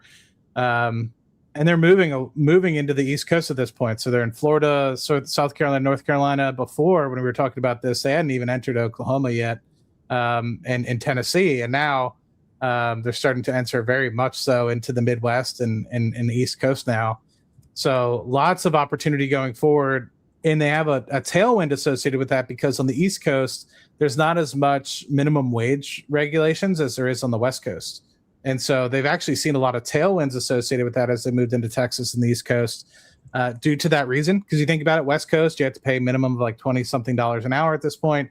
East Coast is still like half of that, if not a third of that. And so the big thing that I'm curious about is they've been able to disrupt in the South, Southeast, as well as the Greater Plains area. I'm curious as they go up against Duncan, which is huge in the Northeast, how that transpires. But you've started to see so many micro companies that are like micro Dutch Bros, the same sort of style, like Seven Brew and many others. I'd be curious to see if Dutch Bros does a buyout of those, or if they just try to disrupt them, or they try to do what. But I'm curious to see how they stack up against a Dunkin' Donuts as well, which is an established brand in the Northeast. So I think it tastes like toilet water personally, but some people love their Dunkin'. The question I have, though, is how big can it get? I mean, I think that they stated in a recent investor day they wanted to get like closer to 8,000 or 9,000 stores total. So if you think about 8 or 9, $2 million annual unit volume, if they're able to keep that, then you're talking about $16 to $20 billion worth of revenue. And at that point, if you think about what their their ops margins are, it's about 25% to 30%. So if you let's just say $20 billion to make it easy, 30%, that's about $6 billion in terms of total ops profit, and then you have to pay SG&A and stuff out of that. But they're probably going to walk away with less than $1 billion worth of that. So you're talking about potential income of about $5 billion. What multiple would you put on that? And so I think you could see a place where, in long term, right, this is something that you're talking about 2040 and beyond, right? But they're going to have 4,000 stores, I think, by 2035, or maybe even sooner than that. So in that respect, put an $8 billion revenue target on the company, and then do the same sort of exercise, 1.6 billion to 2.4 billion in terms of ops profit. and then take out SG&A, and you're talking about a couple $1 billion worth of potential income, put a multiple on that. And so if you're growing at the 30% rate, which they are, I don't know. I mean, you're jumping around different time scales here, but I think less than $10 billion market cap is not that expensive. If you look at it on a price to EBITDA right now, I think they're going to close this year at over 305, or maybe that was this. Yeah, I think next year they're going to close at over 305 million in terms of EBITDA. Put a multiple on that, and you're growing at 30%. The price to EBITDA is over or just under 30 or just over 30 or somewhere around there. So it's not too expensive of a stock, and you can look at it from a price to earnings because of the real estate investment, right? You're investing in so much real estate that you're able to have a significant depreciation cost, which would drag down earnings, price to earnings, net income, for tax break reasons. So I don't know. To me, I think they're doing good work. The thing that I'm most scared about is implementation of food. So the food that I've had so far is very good, very good. But the problem is will it slow down enough where it's not worth it? So the lines are already long enough at Dutch Bros. Anybody that you know that is a fan of Dutch Brothers will tell you there's always massive lines. Will the food exacerbate that issue? And if that's the case, then people might say, it takes too long, I'm just going to skip. So I don't know if it'll end up having a separate approach. I don't know that. And I've never been to a Dutch Bros, but just going off of Starbucks, I don't know people that go to Starbucks for food, but people do go to Dunkin' Donuts for food. I just don't know. Not going to Dutch Bros, I don't know what their food is like. I think it's going to be hard to compete with Dunkin' Donuts for food. Their coffee sucks, though, by the way. Yeah, Dunkin' Donuts coffee is not bueno. Amit, look at what the Donald just put on Truth. Just now? This is an hour about ago. An hour ago. Yeah. The U.S. will coordinate with these countries so that everything goes quickly. Yeah, I mean, look, they know that they got to keep the Strait open. So hopefully this just doesn't go the wrong direction. See what happens. Oil futures in the websites that track it in the weekend are up 6%. Wow. At 104. So that's not good, but no, not at all. Jet fuel prices are soaring right now. Yeah, it's not good. See, Dunkin' Donuts is the best. Dunkin' Donuts. So, Amit, what are you looking at these days? By the way, What'd you say? Dunkin'? Coffee's not that bad in Dunkin' Donuts. Like, it's probably not as good as other places, but there's a reason it dominates the East Coast. I mean, it's better than the instant coffee you drink. Yes, 100%. 100%. Are we talking about just like the actual like coffee? Yeah. We're talking about like. Yeah. I don't know if I've ever had like the coffee. I should try it. You ever had Dunkin' coffee? Well, I've had like the mixed coffee drinks, and I've never been a fan of those. Yeah, I'm not a big leche guy. Sorry. I was saying in terms of what I'm looking at, I think it's like keeping it simple with the Mag 7, Amazon. I was surprised to see Meta down 4%. I woke up at like 12 o'clock. I had no idea why it was down, but Meta, Nvidia. I'm tempted along with everybody to look at these really small micro cap names and buy into them, but I'm also just like, dude, I don't want that stress. Not in this environment. So any particular micro cap? No, I mean, I've just been seeing on Twitter all the photonics names that were like $1 billion, now they're $7 billion. It's like these supply chain names. Obviously, the memory names are still getting a lot of love. I don't know. It's a lot of stress to kind of, because once you get into that name, you have to defend it. And then they have dilution, then they have ATMs, then they have this, then they have that. It's like, can you really defend a thesis around a company that's just a part of a larger thing, which quite frankly probably doesn't really have a moat? But you're trading in and out of it versus like actually go long on it. It's tough. I think a lot of people are thinking that they can go long when in reality it's more of a trade for all these different smaller names that are out there. So I don't know, dude. It's a weird environment right now. Obviously, the biggest winners of last year have all been getting hit pretty hard. So I feel like you got to find what you love, and then, in my opinion, I think you got to sell the damn covered call on this thing because everything just stays in a range. If it breaks out, it breaks out. But for now, it stays in a range. Are you actually buying back your calls on Nvidia? Yeah, they'll be worth like 2 cents on Monday.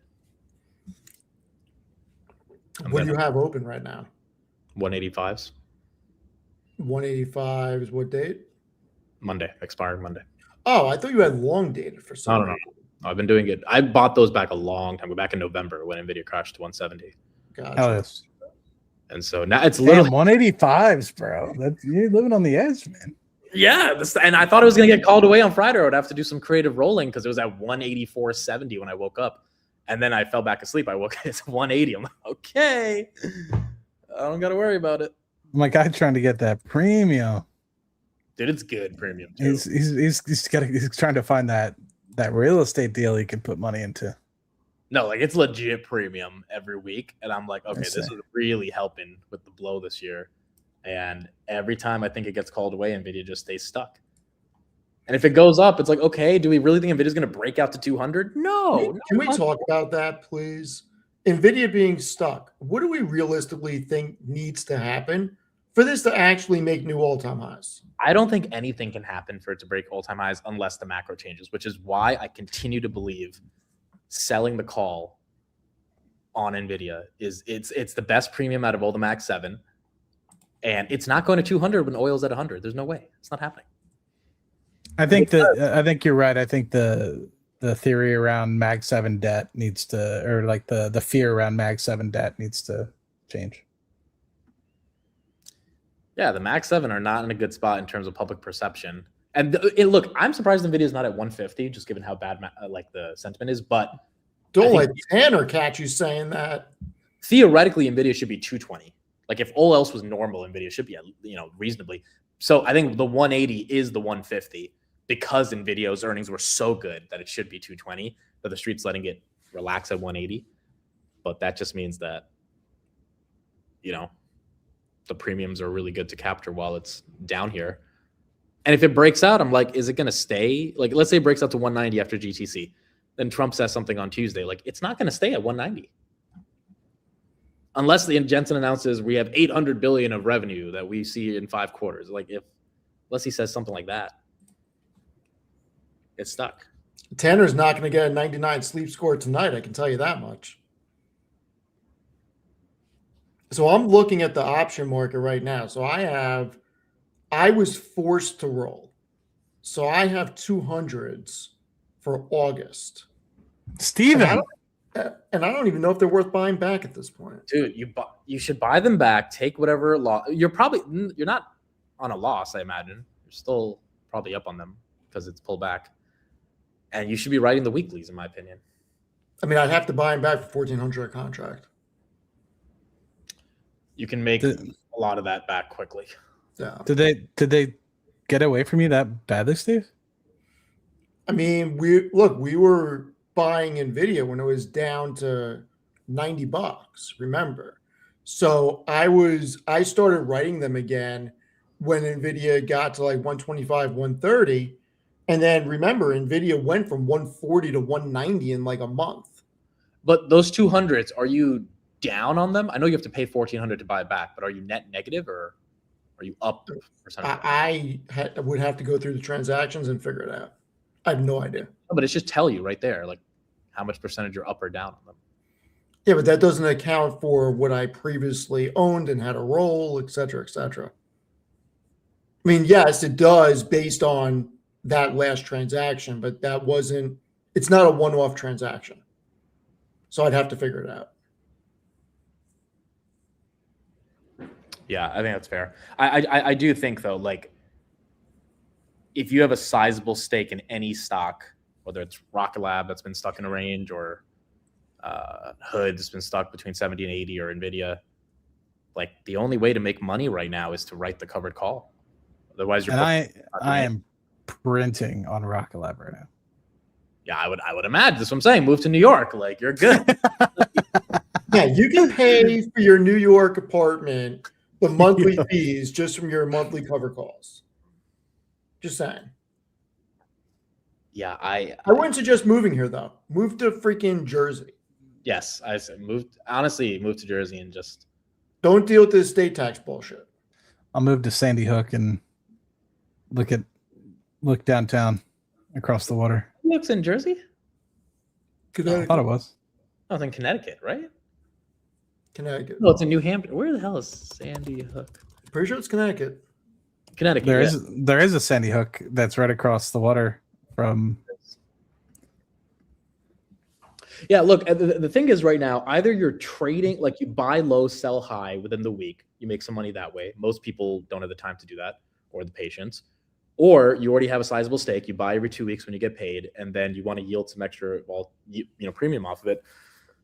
You sell, even if it's not a super aggressive call, some type of call to do something. Otherwise, unless you're in a super small microcap / defensive play like a VG that's taken off, the portfolio is not really getting the juice to move because there's not capital appreciation happening anywhere outside of those small sectors. Like obviously value, Verizon, Coke, that was capital appreciation, but you had to be there early. Right now, I don't know if those are the names.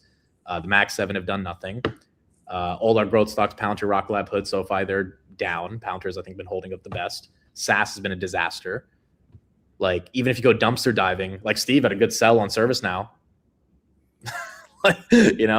That worked out. And that was a trade, right? You made some money off that versus having to bag hold it. Well, I wanted it to be a long-term investment, but when anything moves 8% a day, you got to think it's going to pull back. Yeah. I did the same. I had I did 8. I don't remember. Whatever it did, I made enough money where I was like, it's likely going to pull back. And I've been fortunate that it, like with Steve, it's kind of pulled back. So I don't know at what point I'm going to buy back in. That was a nice little fruitful trade. I might do it again. Yeah. I don't normally trade, but I want to show you guys the Reddit option chain. Like, I swear to God, I'm getting more. And I understand the Look, risk. I don't hate Reddit, bro, but I think there's too many people thinking it's the easiest play right now because of the numbers and I'm one of those freaking idiots because the numbers are so favorable. I don't like that it's becoming so consensus. I really don't. But when I start talking about it, it's got to make some type of fundamental sense. You think that highly of yourself? I normally don't go dumpster diving like this. No, it's like, of course, the numbers, I've seen the numbers from other people's analysis. Like, it makes sense, but there's a reason the street's not giving it love. Whether it's high beta growth, whether it's, hey, like advertising recession might hit and you might not get that premium. Meta's better. Look, that's part of the big risk that there are strong competitors, but this thing is trading at 32 times this year's earnings and 23 times next year's. Yeah, it's got a tremendous amount of growth. But compared to other stocks and how they've been hit, 23 down 50. It's down 50%. It should have never been up 50%. Very simple. Just like Hood, probably should have never got to 150. Steve, share the screen. It looks pretty favorable. You got to make it bigger, Matty. We can't see it. Pretty big, Steve. I don't hate it. I'm just saying I think a lot of people are thinking it's the most obvious play. And I think it can pump after earnings. But then after that, again, if the street's not giving Meta any love, and don't tell me it's because of CapEx, they're both advertising plays. Like, why would they give Reddit that type of love? Also, what's the AI angle here?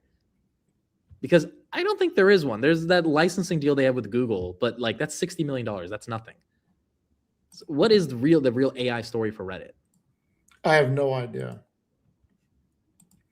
Matt, can you go to tip ranks? I don't have any more I have it. I'll look at it. Searches. Just bring Reddit up real quick. 235 is the price target. I mean, the analysts love it. Can you share your screen a minute? Yeah. Here's all the analysts are here. Oh, you have it on your thing? Oh, there you go. Good. Yeah, I mean, look, I don't think it's a horrible buy at all. I just think a lot of people are excited about it. And if Meta dips further because of advertising fears, I think Reddit will not be. I mean, the big thing is we talk about growth. This thing's got supposedly 30 analysts are saying the consensus revenue growth this year is 43%, next year 30%. And then earnings, 58% this year, 40% next year. And it's trading at a very low multiple for that type of growth. My mind is going, okay, it's 132 with all those numbers, and then taking the approach of writing the cover calls. I mean, if we just look next week, March 20th, you buy it at 130, what is it, 132.36, call it 133. I mean, you sell the 140, you make 1.8% or so. Well, but Nvidia is also giving you 2% a week, and like Nvidia's safer. I don't know. But would you really buy it? You're buying it because you think there's upside appreciation, but you're also buying it because you feel like you'd be able to get some security and cash flow because of the covered call. Is that what I'm hearing? I think that this can go to 160, 170. Do I think it's going back to 250? No. But I think this could have an easier time breaking out because of how down it is. NVIDIA's not down. NVIDIA is in a channel going sideways. That's the biggest thing. This thing is down 50%. This thing has got great numbers. Why should Reddit have ever been at almost 300? I'm not saying it should be. Then down 50% is irrelevant. But it's more muscle memory. It's more people remember it being there. It's already established it can get there. Now it's trading at a multiple that looks interesting with great fundamentals behind it on the numbers and huge cash flow off the option market over on a week basis. And then just keep lowering your cost basis every week with writing a cover call set. It's interesting. I mean, I don't hate it. NVIDIA also has a big thing that Reddit doesn't. A lot of people, unfortunately, are stuck with NVIDIA is going to be a boom bust cycle. And NVIDIA's got 2 huge quarters that they haven't been able to break out on. Steve, I don't hate the numbers. If NVIDIA gets wrecked, Reddit's not going to survive either. Let's just make that very clear. If NVIDIA goes to 130, Reddit's going to $40. Like, people that act like NVIDIA is susceptible to a market downturn and everything else is okay, no way in hell, bro. The thing that scares me about Reddit, it's like buying Twitter back in the day, except it's like a growing Twitter, like when Dorsey had it. It was like it's really cool, really niche. A lot of people love it, but at the same time, it's like the culture is very weird at Reddit. I feel like, just based off what I've seen from people discussing about moderators and like. You want to talk about shadow government. Like, I think that is, so I'm kind of like, do I trust the management over there? Like, the numbers might look good, but do I actually trust the long-term that they're going to be able to manage the company as appropriately as I want them to? So, I would not buy Reddit for the quality of the product. It would literally only be because of the numbers that you guys showed, because the product itself is just disgusting, but the numbers are undeniable. The real question is, why aren't we buying, and I have my answer, but I'm curious about you guys, why aren't we buying Micron? Because their full year EPS is going to be $35. You give a 21 PE to that, I mean, we're looking at a $735 stock. Stock's at 400. Why is that not the buy? And we know that we demolish earnings. I have no answer. I took it in the stock draft. I have no answer. Yeah, I think it's up so much. Is it really going to keep going? It's not a good analogy. Let me show you a clip. This is just to prove the argument around how intense memory storage is getting. I believe an iPhone has 12 gigabytes of memory. Yeah. Each gig used to cost roughly $3 or $4, so it's $50. But now the price of memory is like triple. Let's call it, if it's now it's $12 per gig for DDR. So now you're talking about $150 versus $50, right? $100 increase in cost on Apple. Also, Apple has some margin. They're not just going to eat the margin. So now that's $100 cost increase. That's just on the DRAM. The NAND also has this same sort of like market. So in fact, it's probably $150 increase on the iPhone. Apple has to either pass it on to the consumer, A, or B, they have to eat it. I don't see Apple reducing their margin too much. Maybe they eat a little bit, but at the end of the day, that means the end consumer is paying $250 more for an iPhone. But that's the high end of the market. Actually, that's only a few 100 million phones a year, right? Apple sells what, 200-300 million phones a year. The bulk of the market is this mid-range low end, right? Used to be 1.4 million smartphones were sold a year. Now we're at like 1.1. But our projections are we maybe get down to like 800 million this year, and next year like 600 or 500 million, because and we look at like, there's some data points out of China from some of our analysts in Asia and Singapore and Hong Kong and Taiwan. They've been tracking this, and they see Xiaomi and Oppo are cutting low end and mid range smartphone volumes by half, because yes, it's only $150 BOM increase on $1,000 iPhone, where Apple has some larger margin. But if we look at the smaller phones, the percentage of the BOM that goes to memory and storage is much larger, and the margins are lower. So there's less capacity to even eat the margins. Why this is like a big deal is if smartphone volumes, let's say half, that halving will frankly happen in the low and mid range, not in the high end. And the same applies to PCs. And what this does to the market is quite drastic, right? This probably leads to like people hating AI even more, right? Because they're going to start being like, today you already see all the memes like on like PC subreddits and PC like Twitter, gaming PC Twitter is like, cat dancing videos. And it's like, this is why memory prices is doubled and you can't get a new gaming GPU, right? Or you can't get a new desktop. And it's going to be even worse when memory prices double again, especially DRAM. That means Micron and SanDisk are going higher. They're going so much higher. But will the market give them the premium they deserve for the growth they're putting up? Or, I mean, they still look cheap, right? They're still dirt cheap, actually. Yeah. Like, it's stupid how cheap they look. It's because of how much they've expanded their EPS, and it looks like it's just going to expand at least for the next 2-3 years if we believe that CapEx is going to expand. I mean, so how is that not the best buy out of everything we're talking about? And I'm trying to convince myself of this as well, because I don't own them. But I don't know if it's the best buy. I think it's a buy, though. Well, what's a better buy than the earnings? Amazon. Dude, you got to give up this Amazon that you're so obsessed with. We get it. Like, it's important, but it's not going to move. I, as a shareholder, I've accepted that cash flow. As long as it's negative, it's not moving. Oh, we have a special guest, everybody, coming on. Is it Tannor? Is it Chris? It is. Oh, he just left. He's going to come back. Put in the chat. What do you guys think? Me and Matt actually don't know. Is he going to come back? Is it the Daisy God? I say it's Chris. I think it's Chris. We have a special guest coming, or he may be coming. Oh, he's back. The camera's working. I think it is Captain Sleep Time himself. My let's go. He looks like he just woke up. No, come on, bro. You have bedhead. I just got home. I haven't cut my hair in a bit, but how you guys doing? What a treat. Steve sent me the link.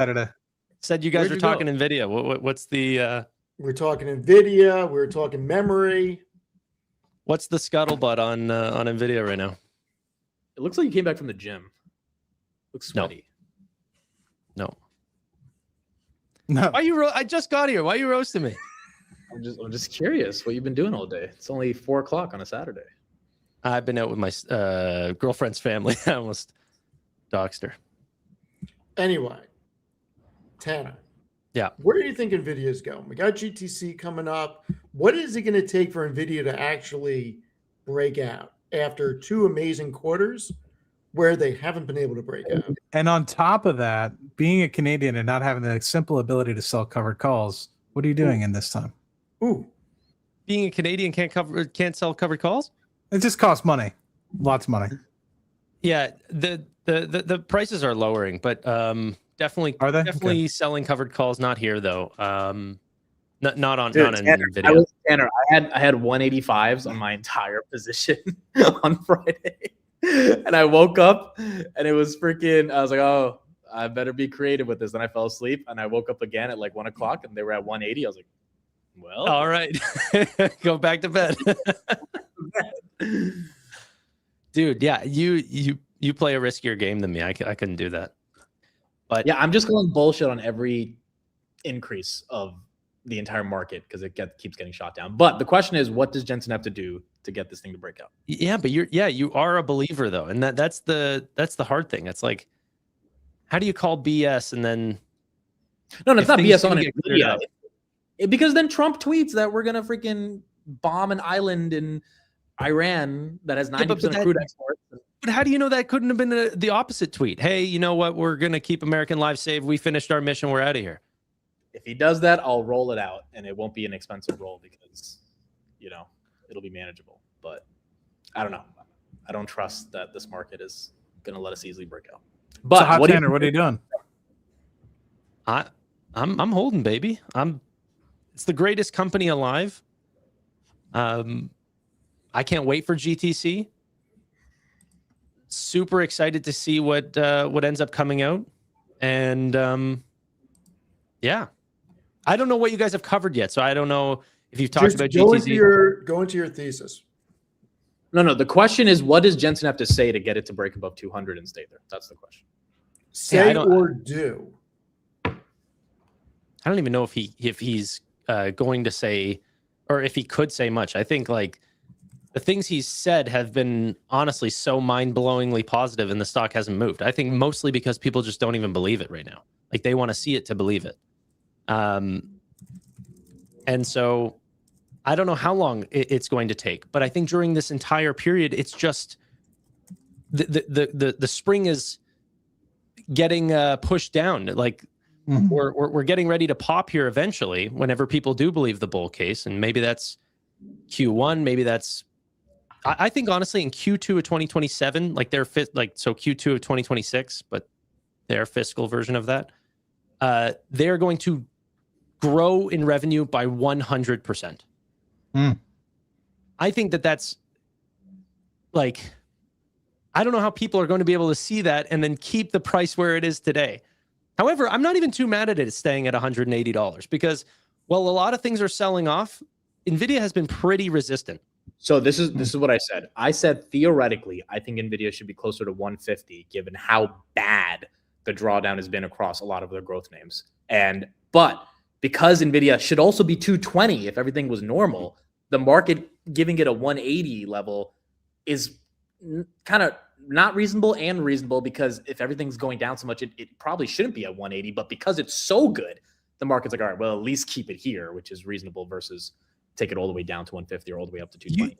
You have that speech thing, so I want to make sure that I'm clear. Can say 250 again. I said 220. Okay, I was gonna say it sounded like 220, but I know you were trying to say 250. So No. I do think it could now be worth 250 after the earnings, but reasonably, it's not going to. Nvidia's not going to get to 250 unless the S&P gets closer to 7,500. There's no way in hell it can get to 250 without the S&P. So to me, calling for Nvidia 250 is you're calling for a fourth consecutive year of a massive bull market. But I think 220 is reasonable even without the S&P rallying like crazy. At least 200. Until then, I think it's going to be stuck at 180. That's why I'm not scared of the covered call. Not at this moment. And I hope I hope my covered calls get screwed and it goes up to 210, because I'll roll it out a bunch of months and get it to 230, 240. And if I have to sell some at 230, 240, I'm not going to be that upset about doing that. Yeah. But I don't think the market's ready to take it higher. And I think Jensen will pump it next week and then it'll go right back down after that happens. Unfortunately, not because of Nvidia, but why is everyone saying "Oh, Canada" in the chat? Michelle started Yo! Because Michelle started it. Hysterical. I didn't see that. Oh, Canada. Oh, Canada. Oh, that's great. Dude, I'm over here trying to be an American, and everyone keeps like bringing up like maple syrup stuff and Canadian stuff, and I don't talk about Canada ever. You're not trying hard enough. That's why. That's probably true. I'm not trying hard enough. I mean, you could at least be going to GTC. Not I going think- to GTC. I think that Tanner's going to be the big winner out of not going to GTC, because guess who can stream? I'll be the only one streaming it. And No, I just won't fuck up his sleep score. I liked it last time, but I realized like the reason that I'm going is just to hang out with friends, and it actually is not that sick to go and look at a GPU in person. And like I just been thinking about this sometimes. I know Amit is loving the travel, but like I'm going to these Robinhood events and I'm going to like GTC and stuff, and these are digital products. I'm like going there to like look at an app. I'm like, I'll just look at it online. It's the same. It's literally the same experience. I'm not going for the travel or for the product. I'm just going to build a relationship with the company, to be honest. That's the only reason I go there. Yeah. That's it. So But it also is a lot of traveling, so I get why you don't want to. Did you guys see these? this is amazing. My comment is right there. Is it? Yeah. That's a great comment. Look how few, like, I don't know, it just looks a lot cleaner, right? Like, I don't know. They're going to be much easier to set up. The times to essentially set up an entire rack system is going to go to about 5 minutes rather than 2 hours. It's going to be more efficient. It's going to be more like production speeds are going to decrease a ton because there's less wires and tubes, and they're going in more of a click-in type thing. I don't understand all the actual engineering parts of it, but Jensen says it goes to 5 minutes from 2 hours. That's pretty exciting. It's like, excuse my ignorance, it's just this middle third, right? It's like there's honestly, still the old ones on top and old ones on bottom still, but it's just this middle third. I thought it was the other way around. I could be mistaken. Like that part I care so much less about. It's just you tell me it's going to produce 30x the token returns. That's the part I'm excited about. And also, that's another thing too, which I always also had problems at CES. They were wanting me to like interview people to talk about the product, and I was like, I don't care nearly about the product as much as I care about what it means for investors. And they're like, well, we can't really have anyone to talk to about what it means for the financials of the company. Like we can't give forward like forecasts and stuff. So I was like, okay, well, I'm kind of crap out of luck there. So yeah, I don't want to travel. You know, everyone talks about the sleep score. Maybe I talk about it too much, but I think it's awesome. It decimates my sleep score. It inspires me because I have a horrible sleep score. So much so that my coworkers are like, you need to sleep more. So are you coming to California, Tanner? Yeah. So I would be, well, actually, it is falling on a very bad time. So I'll actually have to see, because that's right at the end of the month, right? Saturday. Yeah. So I'm hiring somebody to the future investing team, and their first day is the 29th of March. Are we gonna get to see them in person, like on the stream? Yes. Yes, I'm gonna have them over, and even I was thinking like for the Chicago thing or something like that, that I would even bring them. Oh, that'd be fun. Yeah. Yeah. I mean, he's a gem. I've known him in an extremely long time. His name's Marshall.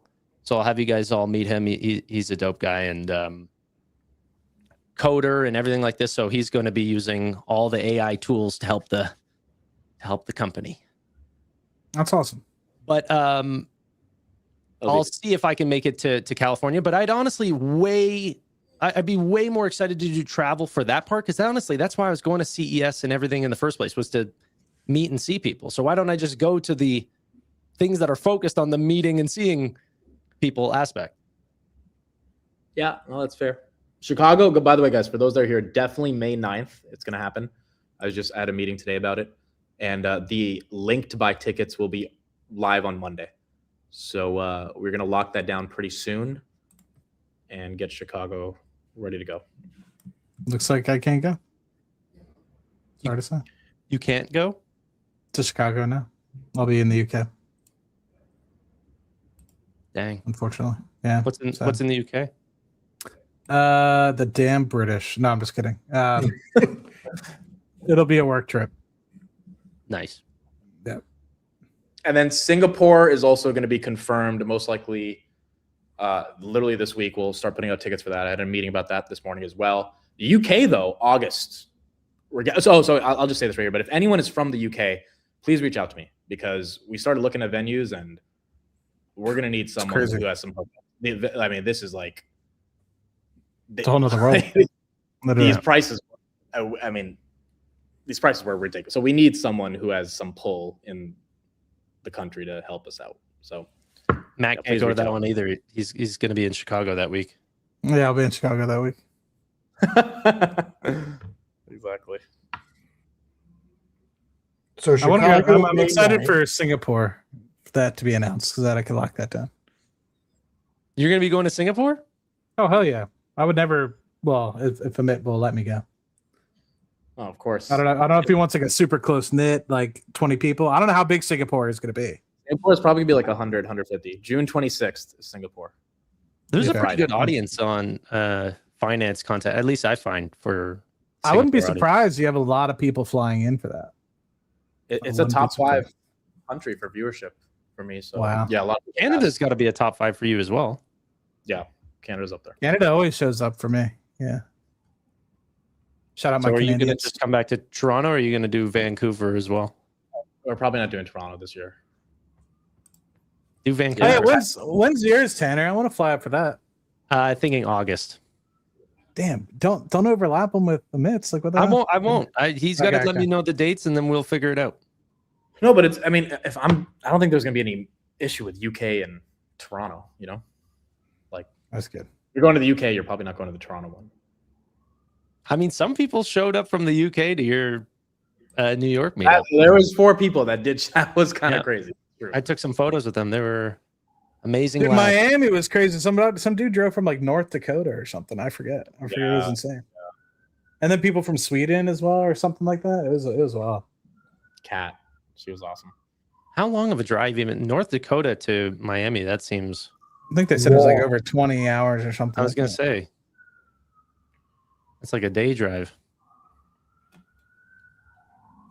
I don't know. Why is New York to Chicago as long as a flight is New York to Florida? How is that even possible? That makes sense. Why does that make sense? I can Probably- drive to Chicago in 9 hours. It took me 20 something hours to drive to Florida. Steve, are you coming to Singapore? No. Why? Singapore?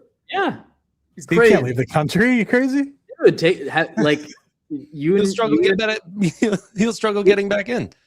you and your wife haven't done like a vacation in a while. So Singapore. Steve, you go to Singapore. I'll buy us the following week. I'll get us a place in Indonesia or Thailand or I'm I'll pay probably doing UK. Okay, that's good enough. We'll get him in the UK. That's good enough. I'm definitely doing California. I'm definitely doing Chicago. I'm probably doing UK. what And part of you, Steve? Don't bring any watches to the UK. Thank you. And then Texas is November, and then that's it for the year. Yeah, I'm not crazy. Steve. Oh, wait. They're saying it's not 9 hours. How is it not 9 hours? Isn't it 9 hours from Long Island to Chicago? Is it not? How far of a drive is it? It says Gemini. How long is a drive? Steve's getting arrested at Heathrow. The 12 comments are great. Okay, 12 hours. So why is a flight the same amount of time to Chicago as it is Florida when driving is roughly half? That doesn't make sense in my mind. Florida's what, 2 hours? How long is Chicago? It's saying the flight's 2 hours and 44 minutes from New York to Chicago. That just doesn't seem right. Do you have headwinds, I guess? Well, you thought it should be. Yeah. Well, you thought it should be like quicker. Yeah. Yeah, you have headwinds against the jet stream. It's always longer for me to go from New York to Houston than it is for me to go to Houston and New York. It's like shorter by like half hour, 45 minutes. Earth comes towards you. Or is that wrong? What's that? Isn't it dependent on how the Earth is rotating? Yeah, I don't know how that shit works though. I'm not smart. Are Bro. we getting into a flat Earth conversation? Is that what's Hold happening? on. The Earth is flatly spinning. Can I show you guys something? Hold on. You fly over the water to Florida? Do you? I thought they would. I guess it depends how south in Florida you're going. Yeah. Tickets for UK, I don't think are up yet, right? No, not yet. It'll be up probably in like a month. Welcome to Rocket Lab Weekly, everybody. No, I'm just kidding. Rocket Lab Weekly is delayed an hour because Vince is in Europe, and they don't believe in daylight savings time over there. Good. Daylight savings time's a scam. Shadow government's blowing us up, Steve. We need Concorde jets resurrected. I'm pretty sure that Boom Sonic or whatever, Boom Supersonic, the company that you can get in Robinhood thing, is trying to recreate the Concorde jets. If I'm not mistaken. I think one of you, meaning Tannor or Amit, need to just get that PJ money and just. That's Tannor, bro. He's the one who bought Nvidia at freaking $10. The closest thing to a billionaire friend that I have is Dookie Pie, and she's in chat. So it's you. Dookie Pie is great. Speaking of this Galaxy shit, I mean, I went on a binge on this last night, and this shit is crazy. Oh, is this the dumb money guys? No, I don't think so. What does that not look like him? Is that astrophysicist? No. Now you say it a little bit. About the universe that blows your mind the most? There are a lot of things about the universe that I find it almost impossible to imagine. One, just the size and scale of it. I mean, in the piece of the universe we can see, there are something like 2 trillion galaxies. We haven't counted them all, but that's an estimate based on surveys of the local universe. 2 trillion, 2,000 billion galaxies. And each galaxy is, let's say, around the size of the Milky Way. Some are bigger, some are smaller, but the Milky Way has 400 billion stars in it. It takes light over 100,000 years to cross a galaxy, and there are 2 trillion of them in the piece of the universe we can see. And we're very sure that that piece that we can see is a small bit of what may be an infinite universe beyond. We don't know, actually. Dude, we're worried about interest rates.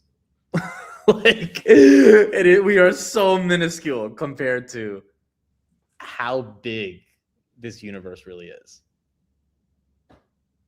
and we're all going to be gone eventually.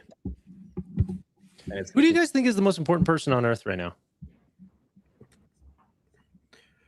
There's only one answer. I have my answer. All right, we should all say our answer. We should all say our answer on 3, 2, 1. Well, I don't even have an answer. I don't have an answer. Think of an answer. Think of an answer real quick. I have an answer. Matt, And I know that you guys are going to pick business people. all right. I was going to pick Jerome Powell, but that was a little bit ago. Yeah, no. Okay, I was gonna say Trump.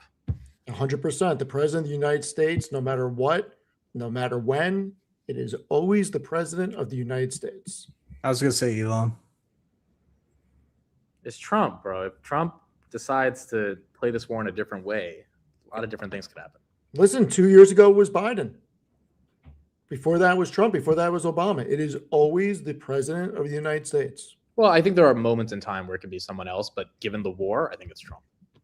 We got no deep state believers in here? What is even the deep state, dude? Like The shadow government. the deep state is just maybe the CIA is calling the shots type thing. I feel like the deep state is just super rich people that have influence in politics. That's, it's the simplest explanation of the deep state, I guess. I don't know. To me, I like what they say in the technological republic, which is like, we need to get back to idolizing engineers, scientists, etc. Maybe I'm biased because I'm an engineer, but I think having that be like what's sexy and who's important. I think you see a little bit of that with Elon, but I think it's because Elon's more like a trillionaire rather than. But I think that, which I guess you have a little bit of in Jensen and some of these CEOs to an extent, but I think still the modern people of society still idolize the celebrities and the sports people and the singers and etc. than the people that are truly advancing society. So to me, I think Elon is probably the most important right now, based off the fact that he's trying to push the limits of what we can do as a species. Yeah, I have a hard time believing that Biden was the most powerful person on earth whenever he was in office. Controls the United States military, does he not? I'm not even sure that's true. I'm just saying. Like he can't put together a sentence. Like the auto pen controlled military. You are the most powerful person in the world. Whoever controlled that auto pen was the most powerful person in the world at the time. Yeah. Anyway, Tanner, what are we doing? What are we doing with tech? What are we buying, or are we just sticking with Nvidia? I heard a rumor that Amit sold Nebius to buy more Nvidia. I did not hear that rumor. Some of my Nebius to buy more Nvidia. That's correct. Why? Why not? Nebius is the future of Nvidia. Guys, just because a stock goes up after you sell it, after that stock has been stuck in a range. No, I'm not talking about that. I'm saying after we get the hardware, it goes to the application layer. Dude, Like Nebius is going to announce a massive dilution and at the money raise one day. They already announced one that they haven't used yet, and people are acting like it's not going to affect the stock, just like it affected Iran. Like Nvidia is obviously more safer than Nebius. You can sleep well at night owning Nvidia. Nebius is reliant on Nvidia, so Nebius is not going to break out, in my opinion, unless Nvidia really breaks out. And I know it's had to move because guess what? Nvidia invested in them. That they're now going to be able to use that to eventually dilute shareholders, which they should because they need to raise money. Like the neo clouds are cool, but I'm not picking a neo cloud over Nvidia. No way. well, I'm not saying that you have to sell your Nvidia, but you did like. I like Nvidia, obviously, but you can't keep up that level of growth. In the path that Nebius is going, they could keep up triple-digit growths for years. Tanner, they're not making money. They're not profitable. That top-line growth is not what this stock is judged on. Eventually, they're going to have to show some money, and it's a very capital-intensive business. They show any amount of profitability the second they don't want to grow anymore.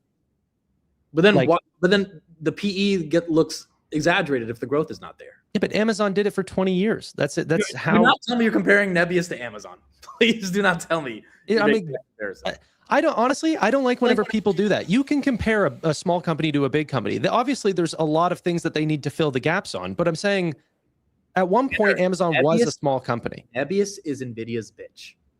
It is not an individual entity. Same with Iran. Same with CoreWeave. Like we cannot be obsessed with the neo clouds because they're growing fast. When the only reason they're growing fast is because Nvidia is putting literal put options onto the company for their GPUs, investing in the companies. You're relying too much on their growth. Pretty soon.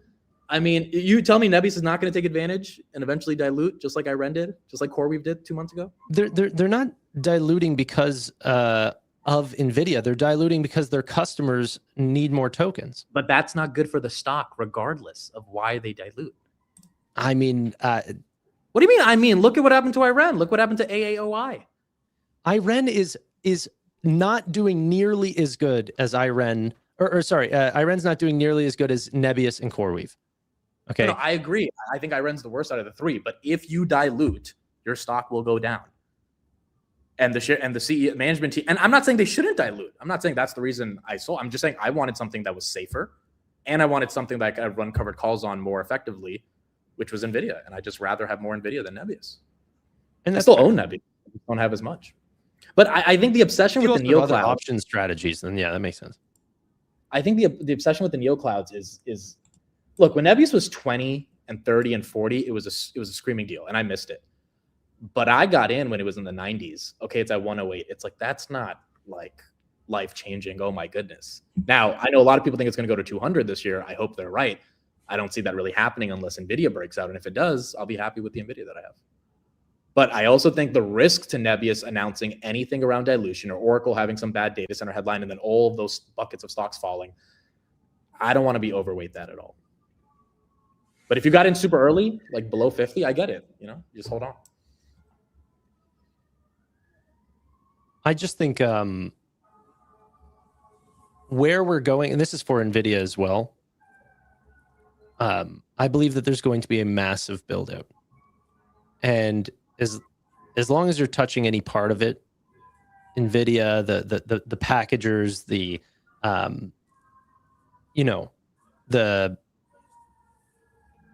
could probably even put Dell and SMCI in this as well. Like, as long as you're a part of the AI train, I think OpenClaw and Perplexity and all of these models that have recently come out are going to be just the start of the agentic revolution, physical AI, all of these things. I think people are not pricing in at all where this is going.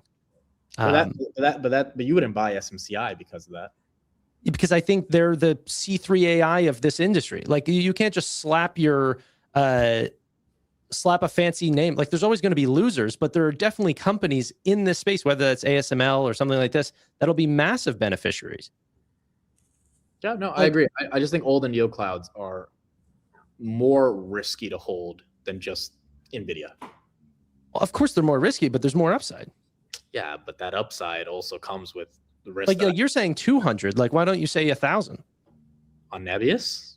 I'm not saying this year, but like yeah. I'm not. No, 1,000? You want Nebius to be a $200 billion company, bro? They just signed up to do with Nvidia that $2 billion deal was for them to set up 5 gigawatts worth of data centers.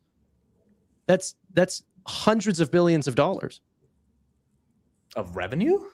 Yes. Well, no, of CapEx, but that leads to revenue. Tannor, none of this makes any sense. Just because they're building out data centers doesn't mean they're going to 10x because they're going to get some. Dude, the freaking Mag 7 can barely get an ROI profitably on these data centers. That's not true. Yes, it is true. Their free cash flow is negative. Because they're building, dude. Amit, okay, you're actually not saying something that's truthful. This is the syllogism you're about to go down. The big tech companies are spending all their revenue on CapEx, and they're growing. That's why their CapEx is hurting the stock. What do we think is going to happen to Nebius spending all of their revenue on CapEx? How is that not going to hurt the Nebius stock? It might hurt the Nebius stock. I'm not worried about what's hurting Google. I'm looking at Google's overall operating profit on their Google Cloud platform, and it's more and more profitable every quarter. AWS is more profitable and growing faster. Azure is more profitable and growing faster every quarter. People think that it's going to turn around. I'm just seeing the products that are coming out. I'm building with them. Matt's building with them. You're giving me the bull case. I'm saying the stocks are stuck. How do you not expect Nebius to also not be? You're talking about Nebius 10xing on spending hundreds of billions of dollars on CapEx when the big tech companies can barely get a 10% move. How the hell is Nebius going to 10x? Well, one, I think this is over many years. I think that it goes from being a non-profitable company to like right now, the company is so undervalued versus where they are calling their ARR for the end of 2026. The market's not believing them. But why are you judging them on ARR and not earnings? Because tokens are profitable right now. You're selling them at a profit. This is profitable the interesting thing. They're not making Nebius anymore. They're not profitable for Nebius. Yes, they are. Yeah, Nebius is not making net income, Tannor. Because they're constantly reinvesting. Which is my point. No, but their EBITDA is positive. Hold on. Yes, their EBITDA is positive. They have huge and growing depreciating costs, but we're also seeing that the GPUs are lasting way longer than they're depreciating at. Right, like a year ago, they were depreciating over 4 years. What world GPU is being retired at 4 years? Nebius does not have positive EBITDA. What world do you live Adjusted EBITDA. Adjusted EBITDA doesn't mean shit. Adjusted EBITDA is not a real fucking number. You would say this about Amazon 20 years ago. I say about Palantir every quarter. I know, and you will be proven wrong on that. They're adjusted. No, but hold on, Tannor. I'm not saying you can't compare it to Amazon because I don't believe in the growth playbook strategy that you have to lose money to then make money. But Nebius does not have a moat that is anywhere near what Amazon was building. So why are we even trying to make the comparison? Oh, they're losing money now, they'll make money later. It's like, yeah, that's a growth playbook. I get it. You're about a $200 billion company for Nebius. Like, how much income do they have to be doing to even justify that? Their moat is that they have a strong relationship with Nvidia. They're going to get first access to these chips. That is not a moat, because if anything happens to Nvidia, that relationship is not a moat. Sure. Okay, not a moat. That's their advantage. I don't think that they have a moat per se, but I don't think a lot of companies that people end up saying that they have moats actually have moats. They have strong advantages. They're moving fast. They have good engineers. That's their advantage. I don't think that they have. Amazon has. So I don't like the comparison to Amazon at all. But I'm talking about AWS. I think you're thinking that I think that they're an e-commerce play. I'm talking specifically about AWS. Like, dude, what is Amazon's moat in AWS? If Nebius creates their own cloud, I would like an answer to that. They don't have a moat for AWS. Hold on. Yes, they do. I can give you a very easy answer for a moat. They have Okay. the same moat that Microsoft Azure has. How can you have the same moat as another company? Because it's the same damn product. Yeah, exactly. So Well, it's hold not. on. It's You let- not. you There's let me nothing speak that and they I'll can tell you the defend moat. against. There's no. Let me speak and I'll tell you what the moat is. The There's moat only- is if there's only corporate three- enterprises are not leaving one for the other. That's the moat. The one that you sign up with and the one that you have all your data on, the likelihood of an existing company leaving AWS or Azure for the other is so damn slim Zero. because of the nightmare to leave. That is called a sticky freaking moat. It's not even. I don't even think there's a ton of multi-cloud orchestration across multiple businesses. You see it because whenever one cloud goes down, that a bunch of companies realize that they have to work across Google Cloud Platform, Amazon, all of those things. I think that's the definition of not having a moat, is that you need to work across all three. Okay, Tannor, the more important question is, what are you buying Nebius for 10 years from now?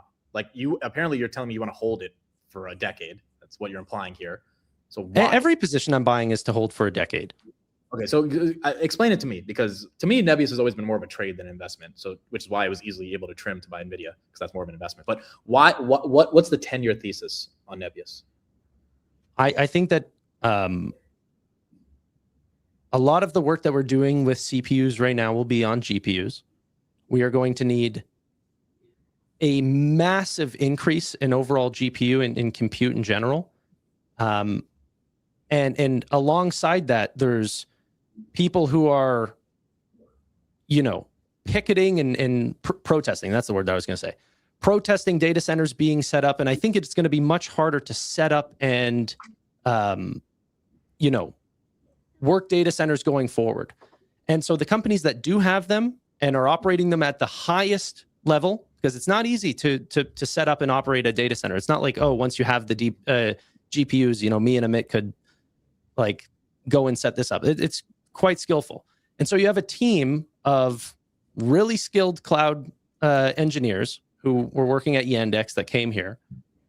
They have the data centers, they have the contracted power, they are native for AI workflows. And so they have a massive TAM, tailwinds, regulatory advantage, large partnerships with Microsoft and Meta and soon to be other businesses as well, and strong relationships to the suppliers, which are going to be, Nvidia, and they're not going to be held just to Nvidia. If AMD starts to win, then they're going to offer AMD products as well.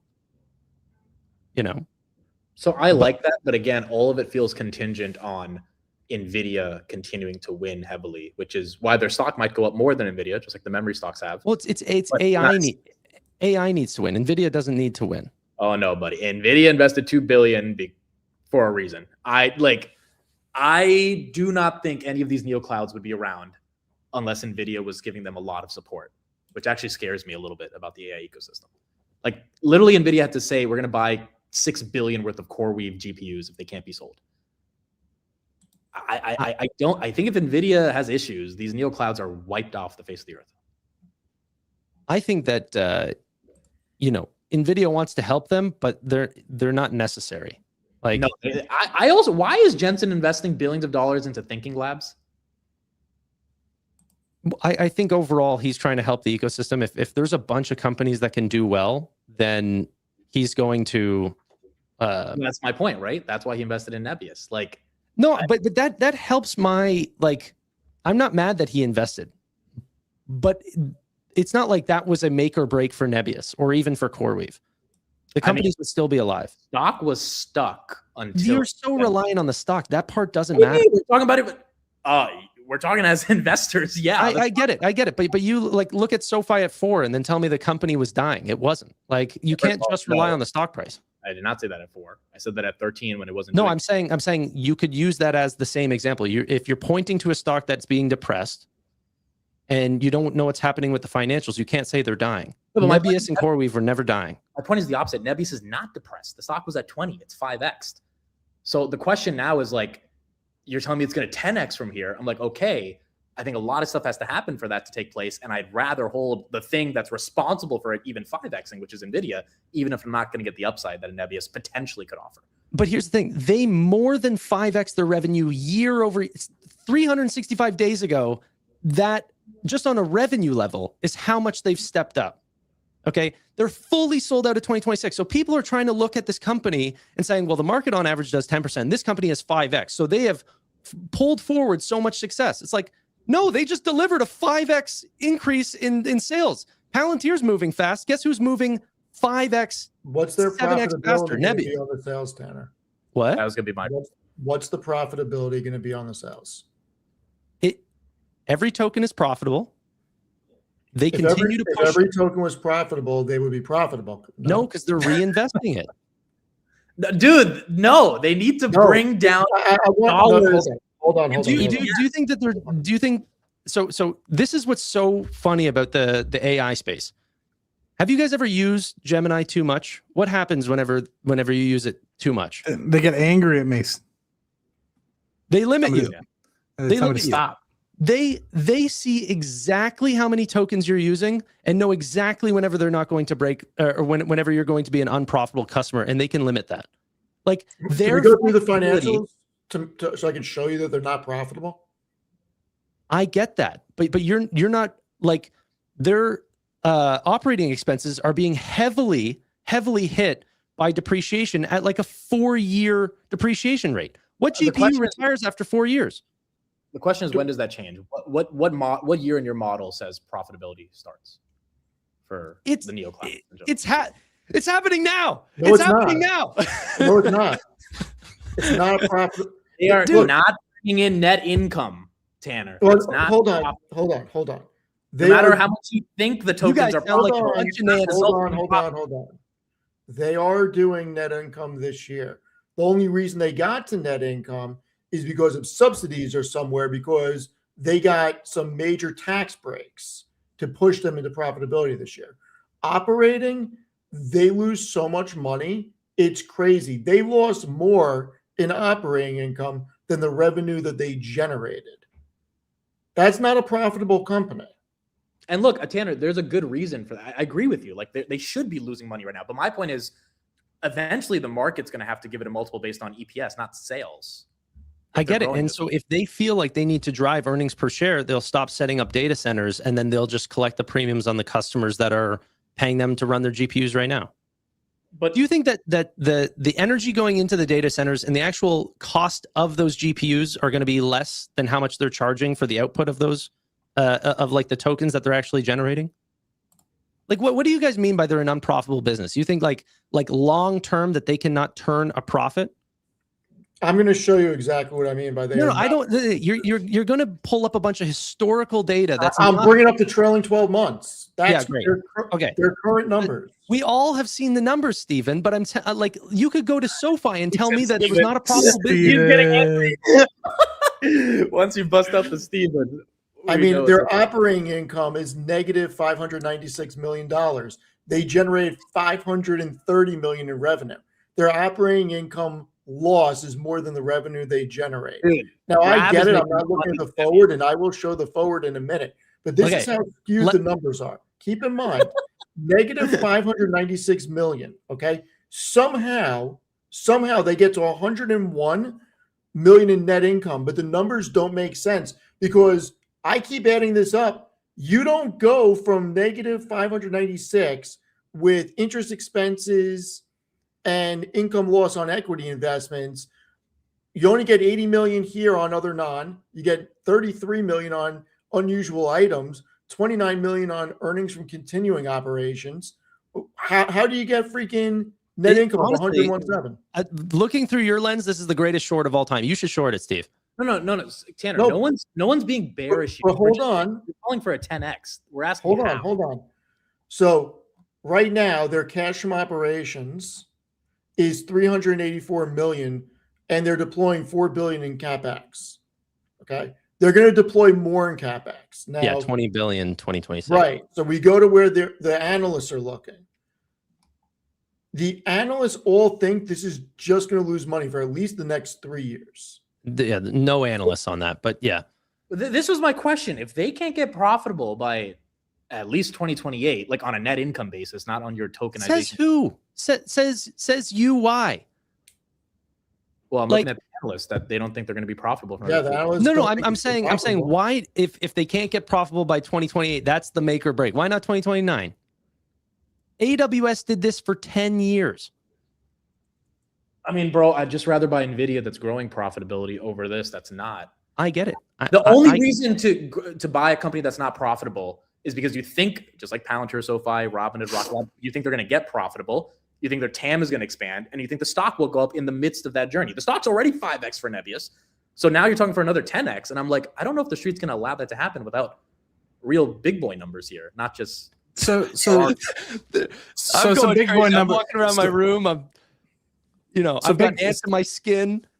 So You know big boy that- numbers for it to be worth $300 billion, which is, I guess, the 10x, or maybe you're saying they'll eventually buy back stock or what have you. I was more. I'm not actually talking about like a pure 10x. I'm just saying like there's a Oh, so possibility what that this is a $200 billion company. Like absolutely.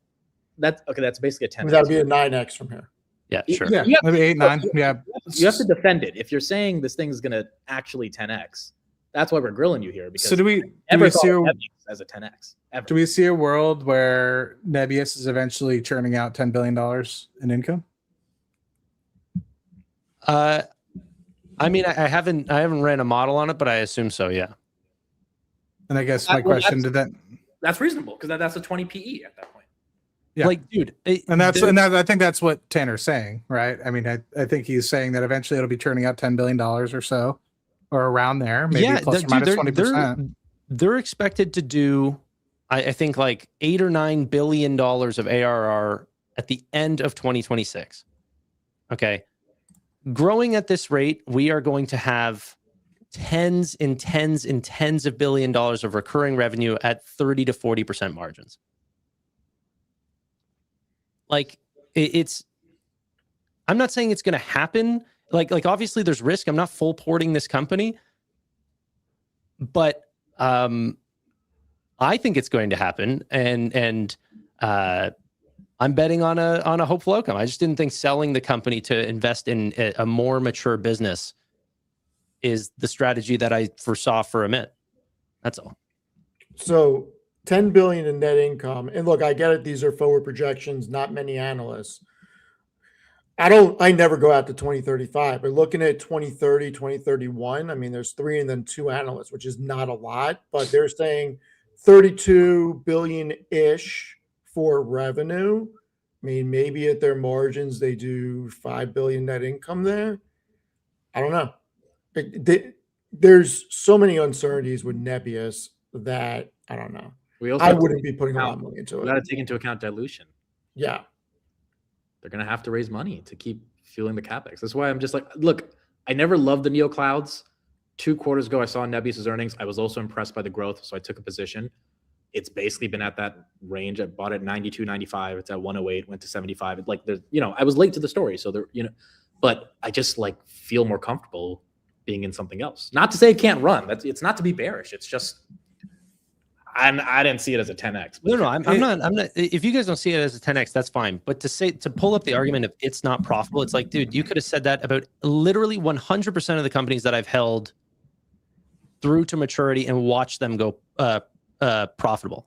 Like, that's actually like a space that I love to play in. It's yeah, like a company that's not profitable. You're missing I a love nuance. that transition. You're missing a nuance. You buy companies when they're not profitable early, and then ride them up as they get to that profitability. My point is Nebius is already 5x'd. A lot of that has already happened.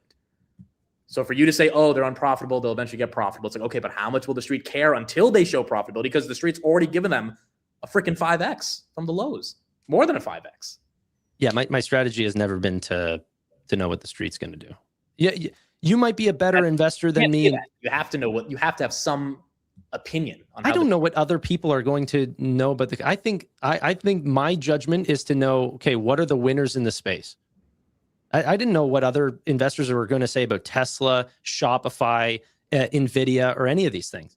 Like, that's not even an argument. You have to have a perspective on how the street thinks about a stock, whether you agree with it or not, and you have to factor that into your analysis. That's your worldview.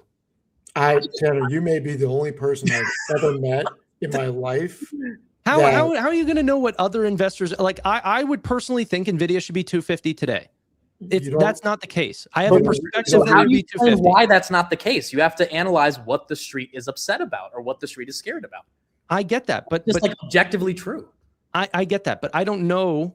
So you can take aspects of what the company is like, what the hardships are going to be, the dilution over time, something like this for Nebius, but like you're going to be so far off trying to judge where this company is going to be 5 years from now.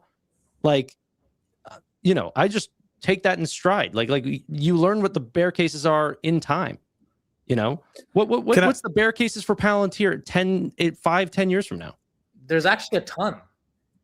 Can I just I'd love say to this hear. has been very fruitful for me because I don't know much about Nebius and I've learned a lot. I mean, not to say that I kind of understood what the NeoCloud piece was, but I just think this has been very fruitful for me to listen because I can see both sides where Amit potentially is taking some risks off the table. I agree that Nebius is probably going to continue to do well in terms of its expansion, but it does have more hair on it likely than say an Amazon. I'm not saying that it's like it's going to zero or anything like that, but it's all very dependent. And I think this is a great discussion that everyone needs to have with themselves to be like, okay, well, do I want something for this? Let's just say it's $100,000. So I want to put this $100,000 into something that I feel like is very safe, get a 3x over the course of 10 years, or something that could potentially 10x with a little bit more hair on it. I think that's a discussion that everyone needs to kind of have in their own portfolios. I think this is a really fruitful discussion. I think people shouldn't look at who's a winner, who's a loser here. I think the discussion and the internal dialogue is more important that people need to be asking themselves, because both people are right likely in the scenario, depending on what their portfolio views and outlooks want to be. So sorry, I just wanted to add that in there. Yeah, I think it's I saw a comment in there where Austin was talking about like Tanner's trying to focus on intrinsic value, not narrative or perception. Sorry, and I completely agree. Like, I'm trying to figure out where's this company actually going to be, not what the market thinks about this company. That's trader behavior. I'm looking at an investor behavior. I'm an owner of these companies. I don't care about other people's perspective of them. Like, if you're looking for an exit in the short term, then that's very important. But we're looking through two different lenses here. It is not being a trader to care about other people's perspectives and opinions about the company. And that's the whole point of this discussion, to have two different perspectives. I think that's just being hyper-focused on your own thoughts, which can be dangerous. They're not your own thoughts. They're other people's. You're being hyper-focused about other people's thoughts. No, I'm allowing those thoughts to also come into the picture and then trying to make a holistic analysis. I agree, but you want me to give like an accurate answer. I have assumptions about how people think about SoFi, but like I can go to David Chiavrini, who puts like a $6 price target. I'm like, okay, I read his report. I don't agree with it at all, but like I get that he's looking at tangible book value. It brings me nothing. I think he's wrong. But why'd you even read his report then, if you're only caring about your perception? Because I might be wrong about a factual part. You just contradicted yourself in the hardest way. At what point? I'm looking for information, not that there's you going just to be. said 10 minutes ago that you're not looking for information. I don't remember saying that I'm not looking for information. You 100% did. Can I just say the chat is just unrivaled? I've been doing You're saying this. you care about your perspective of Nebius. I'm saying, well, wait a second. What the street says? You said I don't care what the street says, but then why are you reading SoFi analysts? From Okay, the we'll street? start. I misinterpreted what you said. My thing is, whenever you say like, what's the street's perspective of if they're going to be profitable? I'm not saying that like, okay, well, the street doesn't like it, so I'm going to sell out of my position. I'm saying if Steve says that this company's not profitable and he's looking at the trailing numbers, that means nothing to me. He's wrong. Like, we all know he's wrong. And like, yeah. How is looking at the trailing 12 months numbers not important to analyze a company? Like, what are you saying? On Nebius specifically being profitable. Do you think I'm talking about them being trailing profitable? No, but like you're making me out to even like pretend to be a bad investor. Do you think that like I don't know how to look into Nebius or trailing numbers versus forward? No one's calling you a bad investor. We're saying that like understanding like when Steve brought up the numbers and said, I don't see how they get to profitability outside of some tax. So you look at charge. trailing numbers. Yeah, I always look at the trailing numbers and the forward estimates for every investment that I'm making. You have to start with the current year numbers to see what the expenses are. That's not what happened. You said they're not going. What Amit just said is they're not going to be profitable going forward. Let's go look at the trailing numbers. So what I said when I brought it up is let's look at the current year numbers. Current year that just finished is trailing 12 months because they just reported their Q4 earnings and they are not profitable on an operating level. Going forward, I look at where the analyst community has it. They do not have it profitable for a minimum of 3 years. Now, I don't know the company well, so I got to go with the analysts that are covering the company. Yeah. Also, you have to look at what happened over the past year and then make an assumption on, you're saying they're going to be profitable soon. You have to look at what they've done. It's like, maybe they're not. People that are bringing up Grab, same thing here. Grab has had bad operating margins for the past 5 years. They finally got to positive operating margins after being negative for 4.5 years. But those 4.5 years are really important to understand, okay, if they could barely be profitable for 4 years and they just turned the corner, they're not going to get to 80% operating margins or even forget 80%, 8% operating margins next year because a company doesn't scale that quick. But you have to look at the past to see what's going to happen in the future and then make a reasonable assumption. And that's why we're saying if you're saying that piece is at 10x, then if I'm not saying don't look at trailing numbers to this is I feel like anything I'm saying, you guys are like trying to use my words against me. Do you think I don't look back on companies? That's not what I'm saying. That's not how you're going to get forward estimates on looking at a new company. If I say Nebius is profitable, and this is based on an adjusted EBITDA basis, and every token that they sell is profitable, and then you bring up a balance sheet, we're looking at two different things. Well, you would be right because the balance sheet doesn't show profitability.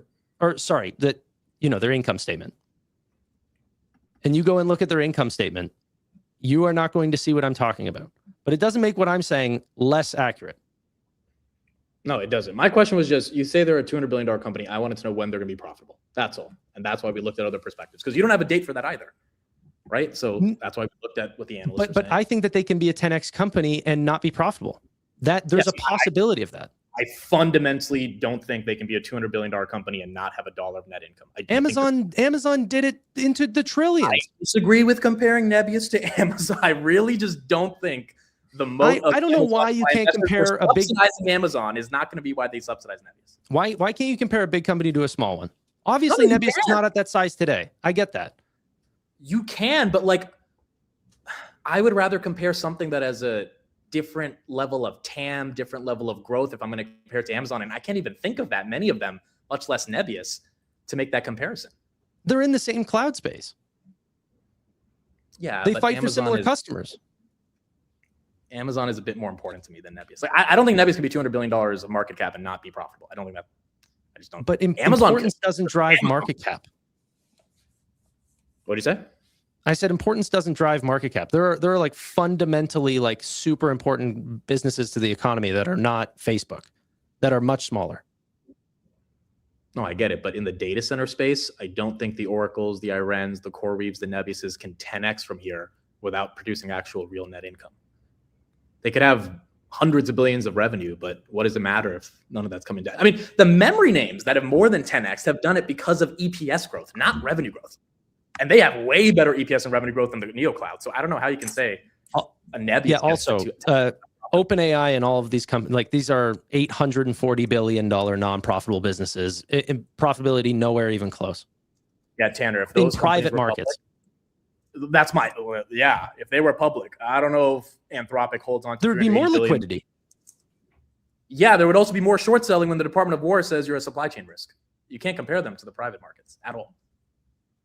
Well, that was Anthropic, not ChatGPT. But yeah. Same with OpenAI. When they have a bad headline, when they have a lawsuit, dude, the private markets, same with Stripe, same with Databricks.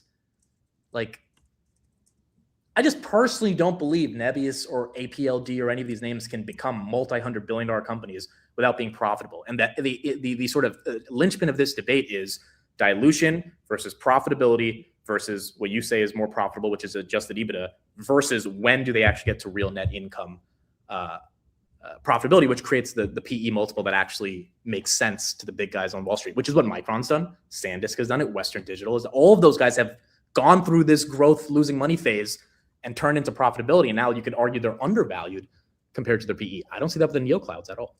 Not yet. I just think it's the different stage, right? Like for Nebius, and the reason why I can't give you an exact number on when they're going to be profitable is because anyone trying to bet or guess even 2 years out in AI has been wrong, right? What's going to happen, the token use, the total need for compute. So I think maybe ask yourself if you believe that a Nebius or some of these companies can get to hundreds of billions of dollars in revenue.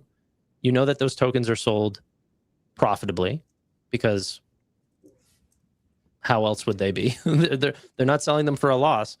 And then whenever they're done building out and the depreciation, they're actually starting to get benefit from chips that are fully depreciated over 4 or 5 years, but yet they're still running 6, 7 years later. Profitability and margins will stack pretty quickly.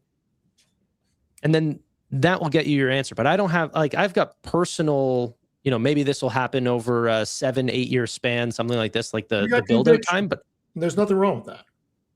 But I'm not people want to hold me to certain timelines. It might be 5 years. It might be 10 years. I've got no clue. But the great thing about shooting for 10Xs is if I try to shoot for this type of company and it's not a 10X and it's a 2X, that's a massive miss from my expectations, but I still 2X. No, I think Nebius is one of those very easy names for me to invest in where I think there's a ton of upside. It's growing faster than anyone could. I think honestly, whenever companies compound at over 200% rates, it just actually breaks your brain. It's hard to fathom that this is not going to be the company that it is next year. It's not going to be remotely the same company 2 years from now. And the market cap will have to adjust very, very quickly. Just like a ChatGPT or an Anthropic did, going from a $30 billion, $50 billion valuation to an $800 billion valuation. And no one's focused on profitability because they realize that this is going to be a meter-like business that once it's set up and once they have their customers set, that it'll just be pay by hour, pay by usage, over and over, recurring revenue. There will be no cycle. There's no cycle in AWS's revenue. It's just up every quarter. That's the business that Nebius is playing in right now. Yeah, I mean, for some of these vibe coding things, like the Replit that I'm using, you get a certain amount of tokens, and you can wait until those tokens either reset. And so Steve's familiar with this because he uses Claude. You could either wait after 4 hours, or you could keep going and they charge you. So it's pretty interesting. I obviously am not willing to wait, so I built and spent way more than I should have for the monthly subscription, by hundreds of dollars. But yeah, I think that they definitely have a formula. Whether or not that formula entices them to just lose 1%, 10%, etc., and then you have to pay SG&A on top of that, of course, with share-based compensation. But they know pretty much how much they're paying and how much they want to flow through. Just like Palantir, when we had that discussion with them in August, they kind of say, well, some of these contracts we set up as an idea is it's like usage based, and or sometimes we just have a flat contract of say 10 million just to get in the door, and then we'll update it based off of usage or their average usage in the future. So I don't know. It's interesting to see how this will continue to persist. I want to ask you guys your thoughts on this. Did you see the new iPhone they're coming out with, supposedly? Foldable iPhone? Dude, I'm not buying a foldable phone. No Doug way. loves his fold phone. I think the foldable phones are stupid, and I think the VR glasses are stupid. Both of those form factors, I think, are not going to work. But Doug has that triple flip one, right? I think. Is it Yeah, I saw it in person. Yeah, it becomes like an iPad. No, this is. I get annoyed with this type of stuff with Apple. It's like, if this is the innovation that they're coming up with, why do I need an iPhone that folds? I have a damn tablet if I need a bigger screen. Yeah, but if you're out and about, you can have both that fit in your pocket in one. Why do I need an iPhone when I have an iPod and a phone? Well, you need an iPhone so you can do all the stuff that you do for your life, such as opening your banking app, opening your trading app. On an iPod. Can't do that on. You can do that on an iPod. Yeah, like an iPod Touch. They don't make those anymore, do they? Well, no, not anymore. I'm just saying, like, you use two applications to say I don't need this because I have two separate applications. Now they're trying to put it into one. I don't think you were ever able to use an iPod Touch for Yes, you these mobile apps. Yeah, you Good. could. You could? Mhm. I You didn't just know couldn't that. make calls. You just couldn't make calls. Well, I maybe had you no could idea. now. I mean, maybe WhatsApp could have been developed into that, and they could have maybe used it. I don't know. But I guess it didn't have a microphone. I guess. Yeah, I think Apple's missing a huge opportunity. I think they should have been building out data centers. I think this is Yeah, going to come back to blow back on Apple them. Needs to focus on AI, not new Yeah, hardware. 100%. Real quick. Sorry, go ahead, Tanner. Oh, I was just gonna say, looks like Meta is not doing so well on the AI side. Avocado is looking like it's going to be delayed, and I see some people defending that. Who knows if it's not going to be delayed continuously as well? Because while they're falling behind and they want to get it up to the top models, those top models are also making efficiency gains. So there are some people that are talking about the delays and trying to defend it. I don't think it should be defended. It's a problem. That being said, I if don't they think have it matters that it's getting delayed, though. sorry, I don't know that it matters that it's getting delayed. The reality is that avocado getting delayed is not hindering their revenue or profitability. yeah, but they might just be spending tens of billions of dollars on nothing, Maybe. and that's the question. But here's the thing I was going to ask: if they abandon their AI projects, which I don't think that they're going to just yet, I don't think they're ready to call it quits. But do you think that they actually will start selling external compute, considering that they set up all these data centers, they have all this compute lined up? Could they enter the space to sell it off to other customers? I think they're going to get into that game regardless, because I think that they are seeing from the big three that segment is very profitable. I think that just becomes a revenue line regardless for them, in addition to hosting their own stuff. That would be like a cloud then, essentially. Yeah, I think that they'll make a hyper cloud or multi-cloud. Bad for Nebius. It wouldn't be. I mean, it would be more competition for Nebius, but No, I'm just fucking around. I just don't know that avocado matters right now, only because it's just not going to impact their profitability. It's going to impact the narrative going forward about exactly what Tanner said. They've wasted so much shareholder money. Can Zuckerberg be trusted? And that's a narrative that'll form. Whereas you'll get some shareholders that are up in arms about it, and then other shareholders that say, you know what? Look at the profitability they've made over the past 10 years. If this actually worked out, nobody would be complaining. We don't care that he spends billions of dollars because they're still profitable. I mean, there's always going to be the push and pull on that. The question is where they go from here if they abandon it. You guys see the layoffs yesterday? Yes. well, you don't know if it's confirmed yet. But if it is, that's a lot of layoffs. And by the way, you guys made the thumbnail. I redid it. Oh wow, Coffee and cookies. you guys are single-handedly ruining the energy infrastructure of this country. Tokens, baby. Tokens. This is Oh, what's they- really they'll have Nebius to- being profitable. This shit right here. They got to Oh. set up their own energy infrastructure. This is good for Bloom. Yeah, it's good for Bloom. I think Gentlemen. the layoffs are going to be real. I really do. The do it, layoffs man. for Meta are going to be real. Don't do it, Matt. Just gonna say, Rocket Lab Weekly starts in 2 minutes. I appreciate you guys being here on my behalf. You guys can continue, but unfortunately, I have to dip out. Steve and I have been going for about 3 hours. I was pleasantly surprised by having Amit here. Pleasantly surprised by having Tanner. Steve, you're the man, myth, and legend. We need to get you out of New York. See you later. And really appreciate the insights on Nebius and the conversation you guys give me. Food to digest on for the stock market always. You guys are a true treasure for the community. So appreciate you guys. And if anybody wants to join for the Rocket Lab Weekly, but don't want to disrupt the 600 or so watching on Steven's channel, and look forward to watching Amit's Alex Karp interview after this. And as always, you guys keep it up. You're a good role model, Matt. See you, You man. guys best. Cheers. Thanks for stopping by. Bye. So let's go on. Let's do this last topic. So, let's play it out. If the layoffs from Meta are real, do we think more companies are going to follow? Zuckerberg's been talking about this for 3 quarters now, that entry to mid-level engineers will get displaced by AI in the next 12 to 24 months. How many more companies do we think this impacts? And is this not just going to be engineers? Could this also be back office people that they are able to create repeatable processes through AI? And if that's true, how many more companies go down this road over the next 12 months?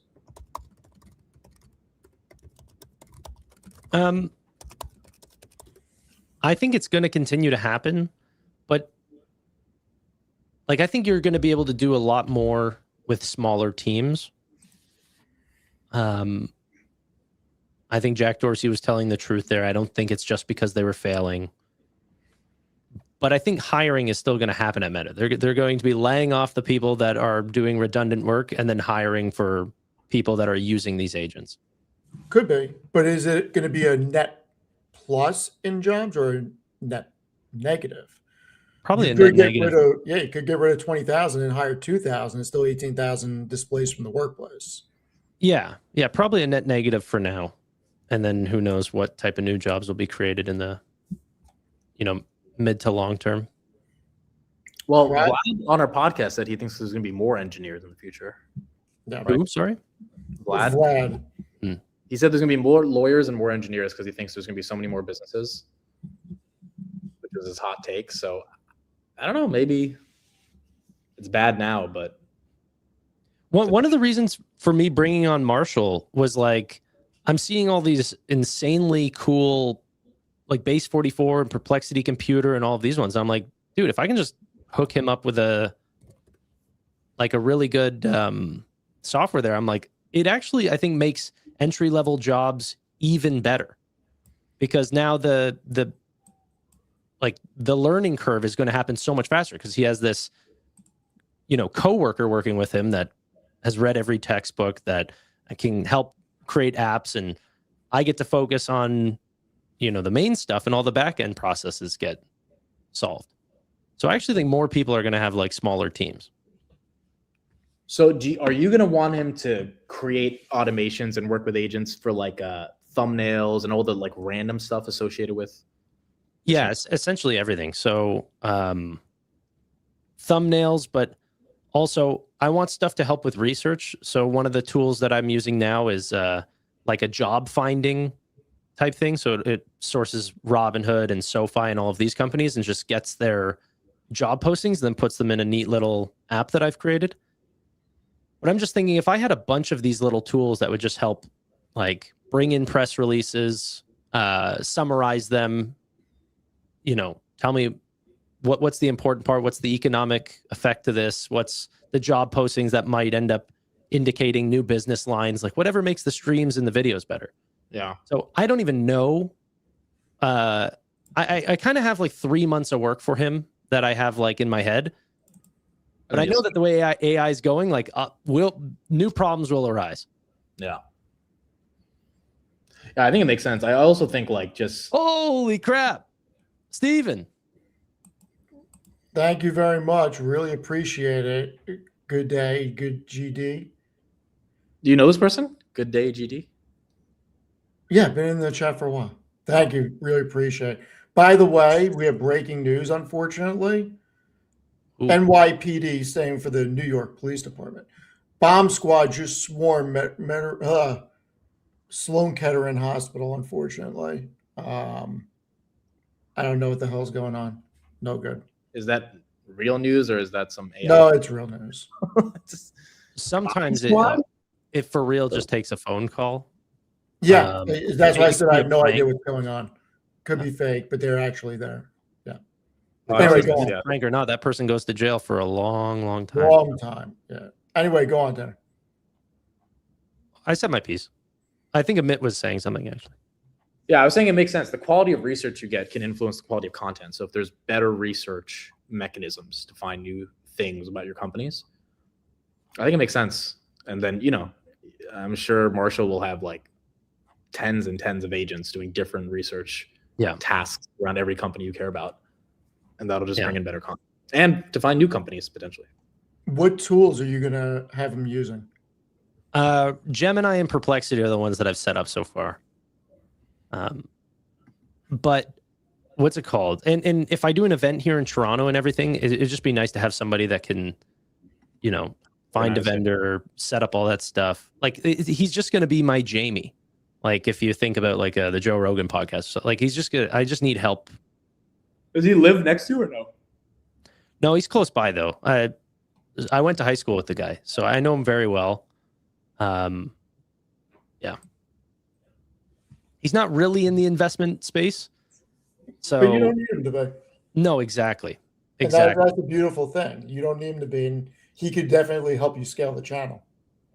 Yeah, he's going to learn the space. He's been watching all the live streams. Like I just sort of told him, like, you just sort of have to get used to the language, PEs and market caps and all this stuff. Like it'll help whenever, you know, you get emails, stuff like this. Dude, you might end up making this guy rich if he starts investing in SoFi and Nebius and all these companies. Like, well, maybe not in SoFi. Maybe I'll make him poor.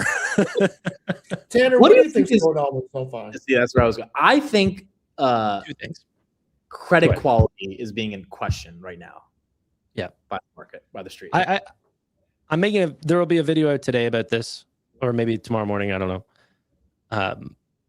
But two things really is what I'm basing this video on is one, private credit, absolutely shitting the bed. And then what's happening with oil and everything, potential for inflation to come up, hurting interest rate chances. SoFi based their entire guidance off the Fed cutting rates twice. If that doesn't happen, that's going to impact guidance. That's going to impact forward growth. I think there's a 77% chance of them not getting one cut. Or sorry, two cuts. So one cut or no cuts is about 77% chance of both of those, or either one of those two things happening. So that would not be good for SoFi. That would be a worse macro than they guided for. Can they still clutch it out? I mean, yeah, they beat and raised during the worst macro environment in, 22. But I think it's still hurting the sentiment of the stock right now.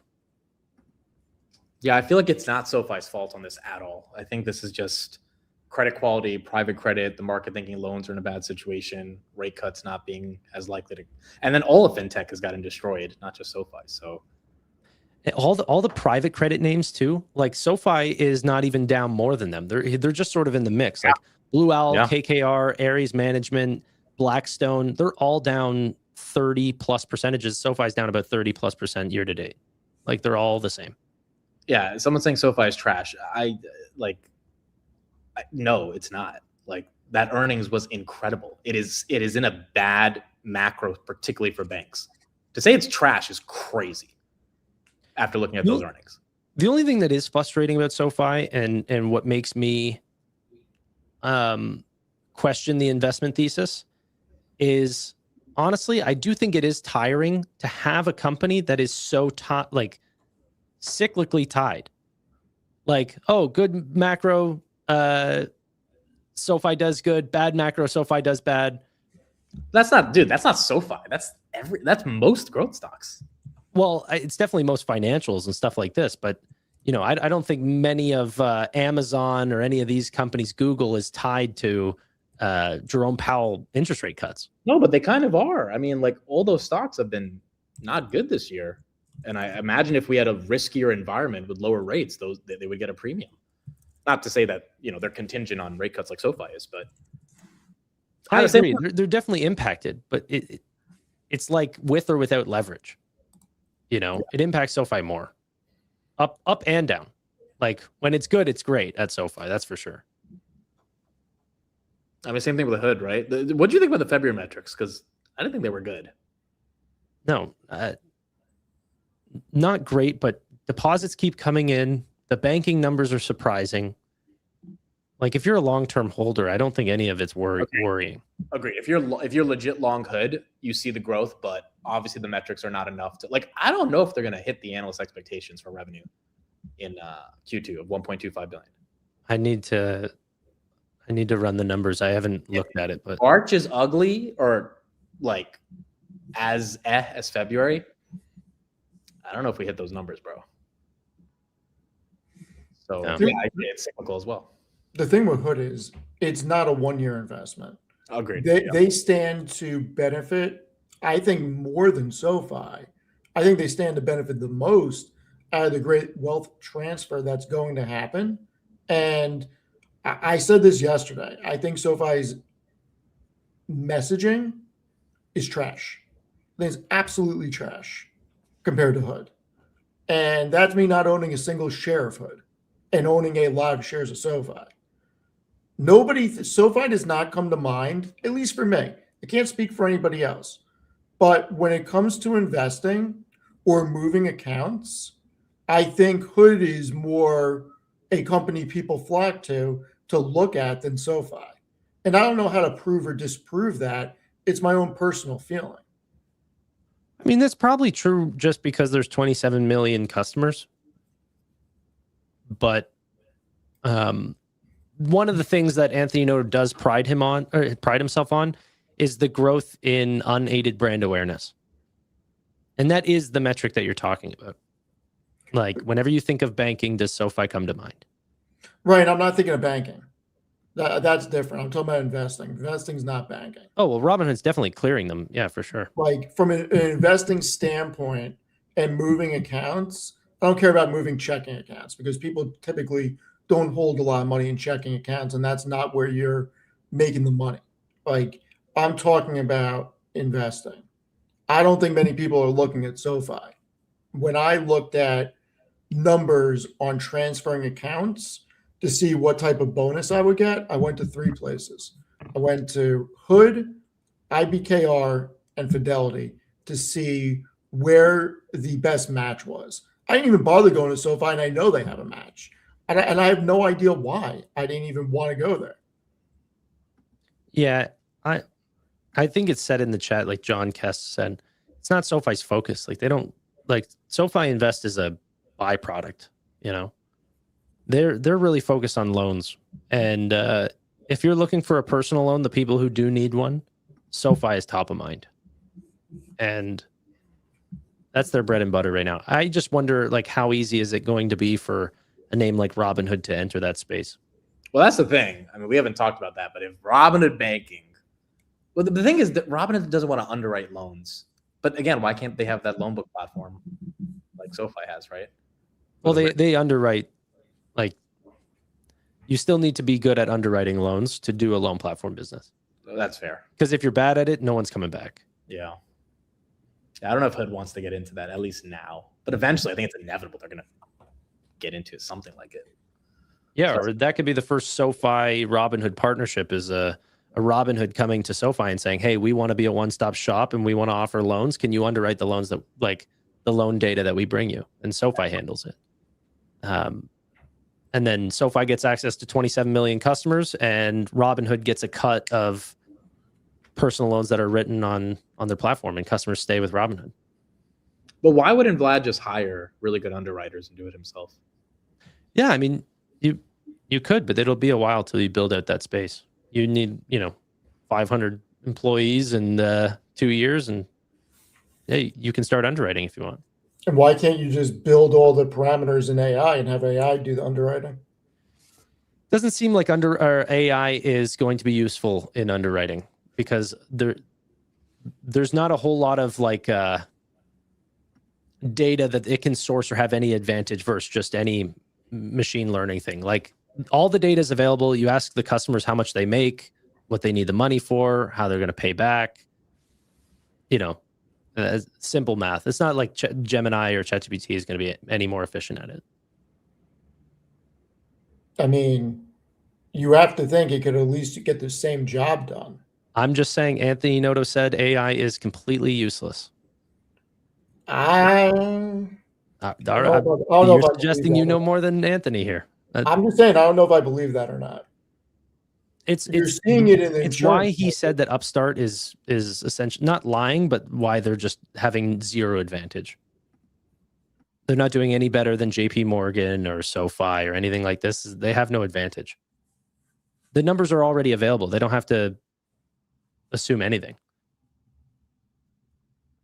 Yeah, we'll see. We'll see on that. Is there anything that would make you want to get out of SoFi, Tanner? Missing on earnings. But see, if Robinhood misses on earnings Q2, I don't want to get out of it. I still want to be long, you know? Like, I kind of think with these stocks, you got to give them some leeway. But I just feel bad Noto's not going to get paid. And it seemed like he had a real shot to get. There's no way he's getting his bonus now. No, he needs to get it to 35 by the end of the month, or like 43 by the end of April to have any shot at the 35 PSUs. It's unfortunate. Yeah. That doesn't mean he's not going to get a new package after these are up. Someone said, look at Upstart. Yeah, I am looking at Upstart. It's a piece of shit. Upstart's been a massive failure. Like, SoFi originates more loans than Upstart in their own business. And they just started. Damn, Upstart's down 40% this year. And they just got a new price target from Devin Ryan for $20 or something like this. Man. Well, I think, Upstart could be a cool company, but I honestly think that if there's one strength that the banks do have, it is underwriting. Like, I think people just look at them as being like dinosaurs, like almost like people come into the office and they don't work. It's like, that's not the way we should be thinking about big banks. These are really smart people, some of the smartest businessmen in the world. It's just they are being hyper-focused on what is making them money. And what's making them money is not consumer banking and stuff like this. So they're not fighting to, gain those customers away from Robinhood or SoFi. Where they are fighting is in credit cards, in loans, mortgages, commercial banking. Those areas, they're extremely competitive. Robinhood's trying to put up a credit card that's worth its salt against JP Morgan, and honestly, they can't. Like, that platinum card, Amit, was less lucrative than we originally thought it was on the presentation. Can we admit that? Yeah, we can admit that. Especially giving up your gold. Like, who's going to do that? I saw the presentation coming out and I was like, oh my God. Like, I got so excited. And then I started to see the DoorDash is $10 per thing. And like all these, like, the fine print started to come in. It was looking rough. I didn't like, that's what I'm saying. The event was good for the family stuff. Everything else was like, it was like an iPhone S type of an event, An like iPhone S event. Incremental update. You're still not, you met Vlad. Steve, I'm going to give you the email of someone. I'm still on the wait list. You interviewed the guy. Still on the wait list. Also, if you message support, dude, they're going to probably literally, dude, message support right now. Just be like, hey, I just interviewed the CEO. Here's the link. Can I get, he said I would, no, literally be like, he said I could get off the wait list. Can you please get me off? I'm telling you. You like Vlad said I can get off the wait list. Like, I have the CEO's approval. I did that with I did that with my badge at the event. I walked up, I was like, this is not how you spell my name. Can you correct it? And they're like, we are not allowed to reprint at all. And I was like, I just talked to Vlad. He said that you guys can change it. And then they're like, all right. And then they did it. And I was like, you fucking liars. They're like, we can't do it. I was like, don't make me go tell your dad. And then they fixed it up for me. Like, I don't want to be that guy that just emails support and says, "Oh, Vlad said to get tell off." them. You're like, bro, I just fucking interviewed your CEO, and so many people have gotten the card from the support just by messaging them. Where it was support in the app, like where do I do? Yes, you have to find support. I'm starting to actually believe you might be an illegal. What do you Steve, mean you started to believe I may be an illegal? Steve, you're too smart to be like so scared of technology sometimes. Like, I have faith you will find the support tab in the app. I have faith you will find it. But you act one day we're not going to see Steve on the live stream. He's going to be late, and then you're going to see RICO charges on the, Fiorillo crime family, and it's all going to come crashing down. Oh God. All right. So I guess today I will be sending support an email and say, God damn it, Chris. No, I'm believing it too. You know, I don't know. If y'all are still live, we're not live. We're ending this, right? I'm definitely not illegal. But, oh boy. All right. I guess we can end it there. Steve's an illegal. Steve is not getting a gold card. And that's where we're going to end it. The gold card is sick. 3% cash back on everything is still mind blowing. I know. I want one. I freaking want one. Anyway, any last thoughts, guys? No, I'm excited for GTC. Hopefully Jensen pumps it to 190 on Monday. Then I write my covered calls at 195, and then I go to sleep for the rest of the week. I'm excited for Amit's interview with the customer, the small business owner that was a customer of Palantir. Oh, you're going to love it. This guy, the company name is Mixology. It's a fashion brand in New York. I think it was one of those interviews where I was like, oh yeah, this is why Palantir is so freaking important. Bro, they're ICE agents. That's so funny. Is that Chris Patel? I just noticed that's Chris Patel. Look at Steve. He's just like, Steve's too tall in this. Steve is not this tall. Yeah. Oh, God. All right, everyone. Thank you for being here. We've been live for 3 hours and 20 minutes. We're going to call it. Thank you to Tannor and Amit for coming on. Are you streaming again later today, Steve? Probably. Dude, It's unstoppable. Tank, bro. All right. Just wait for the big announcement in a month from now. Just wait. Ooh. Okay. I just woke up and now I got to go back to bed. Why are you going back to bed? It was a sleep score joke. I'm not going back. I was expecting a laugh. I was going more to than say, you're going to go to bed and interrogation. freaking mess up your sleep score tonight. Yeah. So we are probably streaming again tonight. If I am, I'll have a link out or a thing up in like an hour. Anyway, thank you everybody for being here. Really appreciate it. We'll see everyone later. Have a good night.